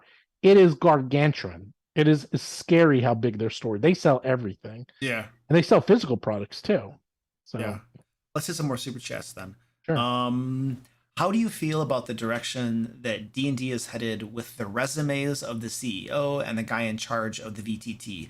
And with how downhill the releases seem, is there any hope for the future of D&D? I like their release schedule, actually. I mean, look, they're going full. They're fully committed to be on brand. They're like, we're doing Vecna and we're doing the obelisks and we're doing the deck of many things, which, by the way, is ironically, and this is public knowledge, Paizo is also coming out with, they have their version of Deck of Many Things called the Harrow deck, and they're also coming out with Harrow deck, a new updated Harrow deck. And now they're coming out with the Deck of Many Things. It's like, okay, there's all these weird parallels. It just seems to always happen. It's just, they have nothing to do with one another. But, they're going full on brand. They're always coming out with things that have to do with their brand. Yeah. As opposed to, well, even Strixhaven was on brand because Strixhaven, is part of their brand. So they're always doing something that is tied directly to D&D and WOTC. But I love the Deck of Many Things. So, the problem is that Paizo already did a Deck of Many Things adventure called The Harrowing that's 10 years old. That was one of the best adventures ever written. Yeah. So good luck. Yeah. We'll see how it goes. They already did it. I think what they were saying in that super chat when they said with how downhill the releases seem, I think they were referring to the quality of the releases. Like, for instance, recently? Yeah, Spelljammer, for instance. Oh, yeah. Like, if you see because if these releases just have poor quality and stuff like that, like, what kind of hope do we have that future releases won't be just more of the same, None.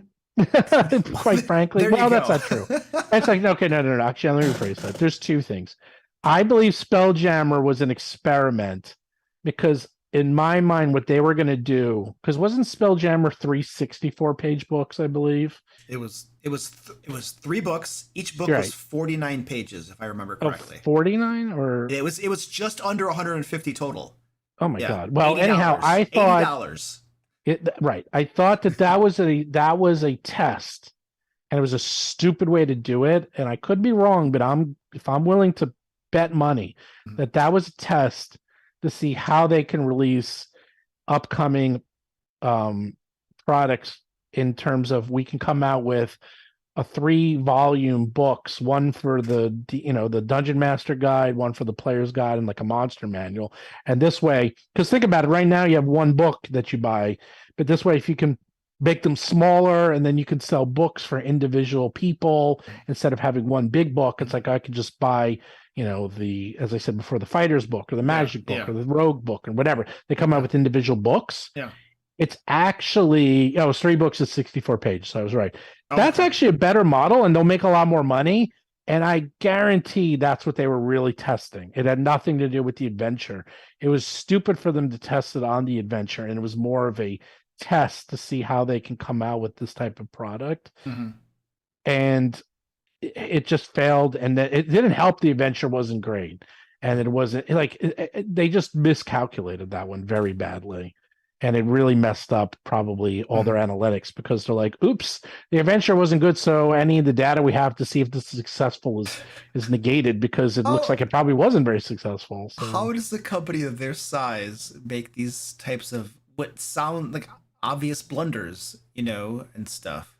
Because they have people, because everyone who's in charge, I actually saw a quote, I forgot who did this, like Owen Stevens or someone said, everyone in charge of Magic, at WOTC, in charge, not Magic Gathering, in charge of D&D, none of them are gamers. Yeah. There you go. I mean, they just aren't. So they're looking at this as raw numbers, and they're looking at this in very different ways. And they're kind of forgetting the whole point, and that, the people who buy this, as I said, we keep saying this, they don't understand their audience. They just don't. Yeah. And so they make huge gaffas or whatever gaffas like this. Yeah, that's really interesting. They just think, oh, we'll just throw this name on there, and people love this product, and they'll sell itself. No. When I used to work with Microsoft, this is a long time ago, I was in a meeting with them, and this was back in like 95, and they said to me in this meeting, we can put the name Microsoft on an empty box, and we'll sell millions of copies. and I always think about that quote, and they were so arrogant. Like, it's like, doesn't matter what's in there. We just put our name on it and we'll make millions. And I think these are the same people. It's like, You just put the name D&D and Mhm. Spelljammer. It doesn't matter what it is. We'll still make tons of money. Well, they found out the hard way that's not true. But now we don't want to buy future products because we saw that one was such a dismal failure. Yeah, it's not good. Another super Yeah. chat we got going on here.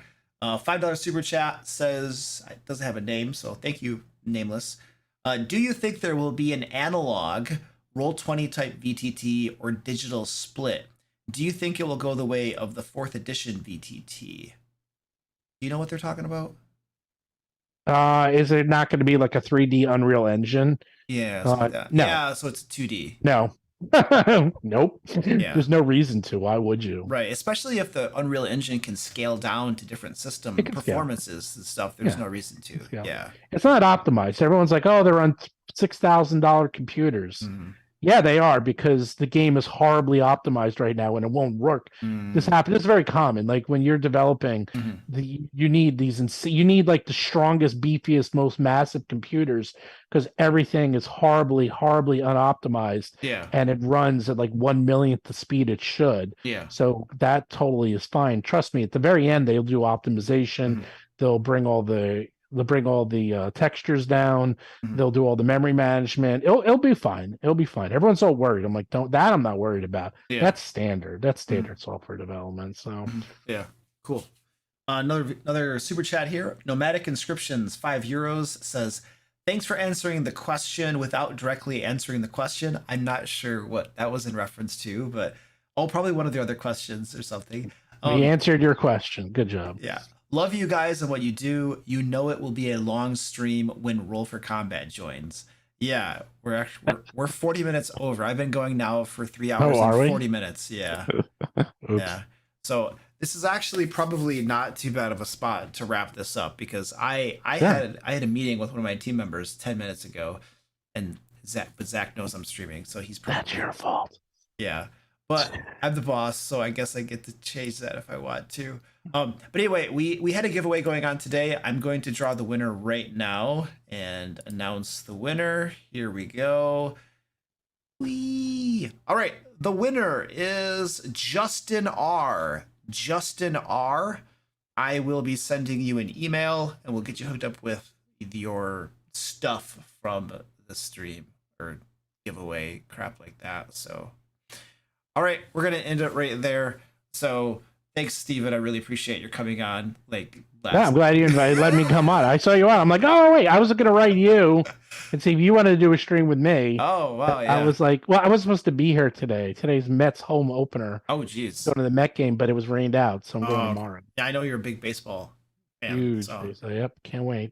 Yeah, going to the Met that's game awesome. tomorrow, and Cool. maybe Sunday, and we'll see. Yeah. Well, thanks, dude. And again, Sure. whenever you're streaming, just give me a shout and I can come on and stuff.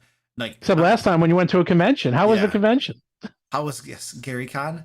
So Yeah, I went to wherever Marble you Lake went. God, and then I went to Gary Con too. Oh, it was cool. wow. I enjoyed Gary Con. It was fun. I mean, I met a lot of different people like in the industry and stuff like that, which was the networking and stuff is the reason to do those, you know. And then I played in some games. I played in some good games, and I played in a really atrocious game. I'm not gonna lie. There is a video coming out on my channel about one of the games I played in. It was so bad, man. I hate that. I hate when I get stuck in one of those. And at least now we have phones, because I'm like, well, at least I can look at my phone. But dude, sometimes I get in those games. Ugh. I was at one game about a year ago, and I walked out about halfway through because I was just like, this game is so bad, I'm leaving. Actually, I bio braked. What I did is I took a bio break, and then in the middle of the game roughly, but then I went to the convention hall and walked around for 20 minutes because I was like, I don't want to go back to the game, man. What am I going to do? You know? Yeah. But then finally I ended up going back to the game, and then I sat for a little bit longer, and then I got up and I gave some stupid lame excuse of, sorry, I got to leave, you know? But then, yeah, it was, so I did walk out on that one. The one at GaryCon I did not walk out on, but man, like, it was bad. It was bad, and it was funny because I got there a little late, and I was doing my like barbarian voice, you know, and acting kind of silly when I was role playing, you know. And one of the other players was pissed. he was mad. I could see, but I didn't notice it at first. I did my whole barbarian thing, and then I noticed he was really mad, and I was like, oh crap. Is he upset because I'm acting silly and stuff? It turned out later that it had nothing to do with it. He was upset for how the game was being run, and because of, well, it was mostly one of the other players. One of the other players was basically like stealing the spotlight and would not let he wouldn't let anybody else talk, and he was shutting us down, and the game master was doing nothing, and so basically he's the only one playing the whole game, and I'm just like, this is ridiculous. I even at one point stated my character is going to do X thing, and that player literally said, no, you wouldn't do that, and here's why. And he went on to give an explanation of why my character would never do the thing that I had mentioned and stuff. And I was just like, what the crap? And the game master was just cool with it, I guess, didn't say anything. And so, yeah, that was a really bad game, man. So I should have. Yeah, and I don't play a player very frequently. If I do, it's only with my friends. Yeah. So at least we control the table, because they're hit and miss at conventions. But I had some that were really good too. They were cool. So I played board games. Board games, you're pretty safe. Yeah, I agree. I've had pretty bad role playing experience. I've had quite a few, and in that, they're like, if they're 4 or 5 hours, it's like, okay, I just lost 5 hours at Gen Con. I don't have 5 hours to waste. Exactly. Exactly. Like I in the future, I think I just have to start getting up and leaving, and just being like, hey guys, I'm sorry. This game isn't my cup of tea. I'm gonna leave now. Sorry. I have to, because it's like 4 hours, like you said. I can't just sit there for 4 hours not having a good time. You know what I mean? I don't know, man. But it's hard, right? It's an awkward social situation, I guess. Oh, wait, so one quick super chat. Oh, geez. All right. We're going to get this one, then we have to leave. All right. Okay. It's like, I was going to leave, and then you asked me how the convention was. I know. So Odin says, cheers, guys. Hope this gets through. Asking, like the dragon fanatic I am, do you think they will update the next edition 5e with, say, Draconic Bloodline Sorcerer Origin having slotted in gem ancestries? No. You want to play a dragon? Go to battlezoo.com and download the Battlezoo Ancestry Dragon. It's an entire book to play a dragon for 5e or Pathfinder, written by Mark Seifter and Ginny D. There you go. It's fantastic. That's it. That's the whole book. That's all that you do. Play a dragon. And the only problem with it is that once you play a dragon, why will you play anything else? And we have 45 different types of dragons to play, so you never run out, ever. You'll never run out of dragons. An all dragon game. We have those. All the players are dragons. Yeah. Well, there's 45 different heritages within the dragons, and they're all unique. Yeah. It's basically like 45 dragon races. Oh, that's cool. And then there's subclasses with it. It's insane. You'll never play the same ever. You'll never play the same type of dragon. I don't believe they're going to go full dragon, because they just won't. They have so many other things they have to. The problem with dragon, and this is why we did a dragon book, is that dragons are such the apex predator, is that you need to dedicate so much time and effort to it that you just can't. And it's like, if they don't dedicate 10 times the space, they're going to get roasted alive. If they don't dedicate 5 times the space, they get roasted alive. They just won't. It's just too hard. So it's easier to ignore. The expectations of how awesome it needs to be are so high. They just don't have the manpower to dedicate to making it as good as it needs to be to satisfy people's expectations. Is that what you're saying? Yeah. And that's why because when Mark pitched it to me, it was actually Mark's idea. He's like, dude, we'll do it, but it has to be a whole book, because it's like, it literally will take a whole book for one race, because that's how cool dragons are. Right. And it is. The entire book is dedicated. It's a 136-page book, 138-page book of just... I have it right here. Of just dragons, and that's it. Yeah. Woohoo!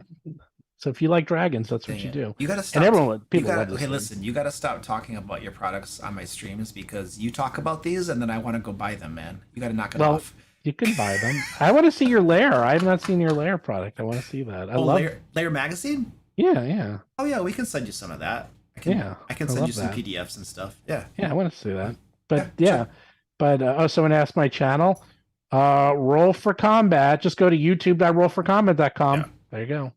Yep. Really? You didn't see my channel, dude? If you were in the OGL world, everyone not everyone subscribed to our channel, but it seemed like everyone in the world went to our channel. So Yeah. Well, you guys are really big on the live streams. That's what. yeah. Yeah. Oh, I suck at record. I tried to record. I'm like, I couldn't get 30 seconds of pre-recording in.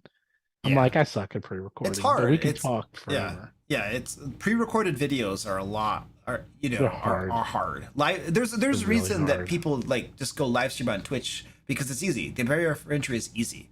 But Yeah. pre-recorded videos and making them engaging and it's a lot of work, dude. I literally I scripted it. I spent 3 hours 2 days ago scripting a video talking about 1D&D, and then Zach messaged me and he's like, Luke, 1D&D is dead, man. And I'm just like, I just spent 3 hours making a video. He's like, I'm sorry. Right. Well, at least you scripted it and you didn't also film it and edit it, right? Yeah. And I'm just like, good gravy, man. So yeah. Yeah, but you know what? It also but it goes the other way because I know because I talk to a lot of, we talk to each other, and a lot of the people who do scripted, because I invite them on my show, and sometimes they're like, yeah, I really don't want to go. I don't like live streams, and I'm like, yeah, so be it. Not everyone could do everything, and there's a lot of people who don't like live streaming. I mean, yeah, live streaming is harder in some respects too, because everything is improvised on the spot, and you got to talk about this stuff, And You got to be on top of it. you Yeah. You really gotta know like your stuff. I mean, I'm used to. I'll tell you what, dude. I'm used to live streaming all by myself, where it's just me talking for 3 hours. Okay. Yeah, that's hard. And really I'll hard. tell you what, dude. I'll tell you what. Like even today, where I was like, okay, I got to talk about this subject for 3 hours, and I'm just, I gotta go. But the moment you were in there and you offered to come on, I was like, yes, because this will make the stream easier. Because now we're just talking back and forth, and I know you're a talker, so he'll just start going, and I'm like, this is gonna make the stream easier. Yes, come on, I'll get the Zoom going right now. Let's go. Yeah. Well, that's true. It's always like, cause I do a very few by myself. I'll put it this way: as long as the chat goes, because I'm just reading. I'm not looking at the camera. I'm looking literally at your chat. As long as the chat goes, I can keep going, because then it's like the chat keeps me going and keeps me able to talk. Because then whatever you guys are talking about, I can answer or react to. But it is hard to just talk for like 2 or 3 hours completely by yourself. Yeah, and that's probably one of the reasons that I do Q&As when I live stream by myself. You have part of it is to answer people's questions and help them, but the other part is like, can I talk about a single topic for 3 hours? Come on, man, that's crazy. You can. You know what? Go to Derek. Go to Knights of Last Call. He does by himself every Tuesday and every Thursday, and his streams are like 4 hours long. Yeah. Jeez. I'm just a little. You think we're talkers? When he's on my show, I feel like I'm the guest. Yeah. He never shuts up. Yeah, he's a talker too, man. Yeah. That's good. The poor Mark is sitting there. He's like trying to get an M word in edgewise. Oh, you're a talker, Derek's a talker, and then Mark's like, guys, no, shut he up. just sits there. He's answering. He's actually typing away. He answers questions in the chat because he's like, I'm not getting a word in. I'll just talk here. Yeah, So that's there we awesome. go. All right, cool. We're gonna run, dude. We're gonna wrap this up for reals. So thanks for being on. I really appreciate it, man. We'll see you around. See you guys. All right, bye.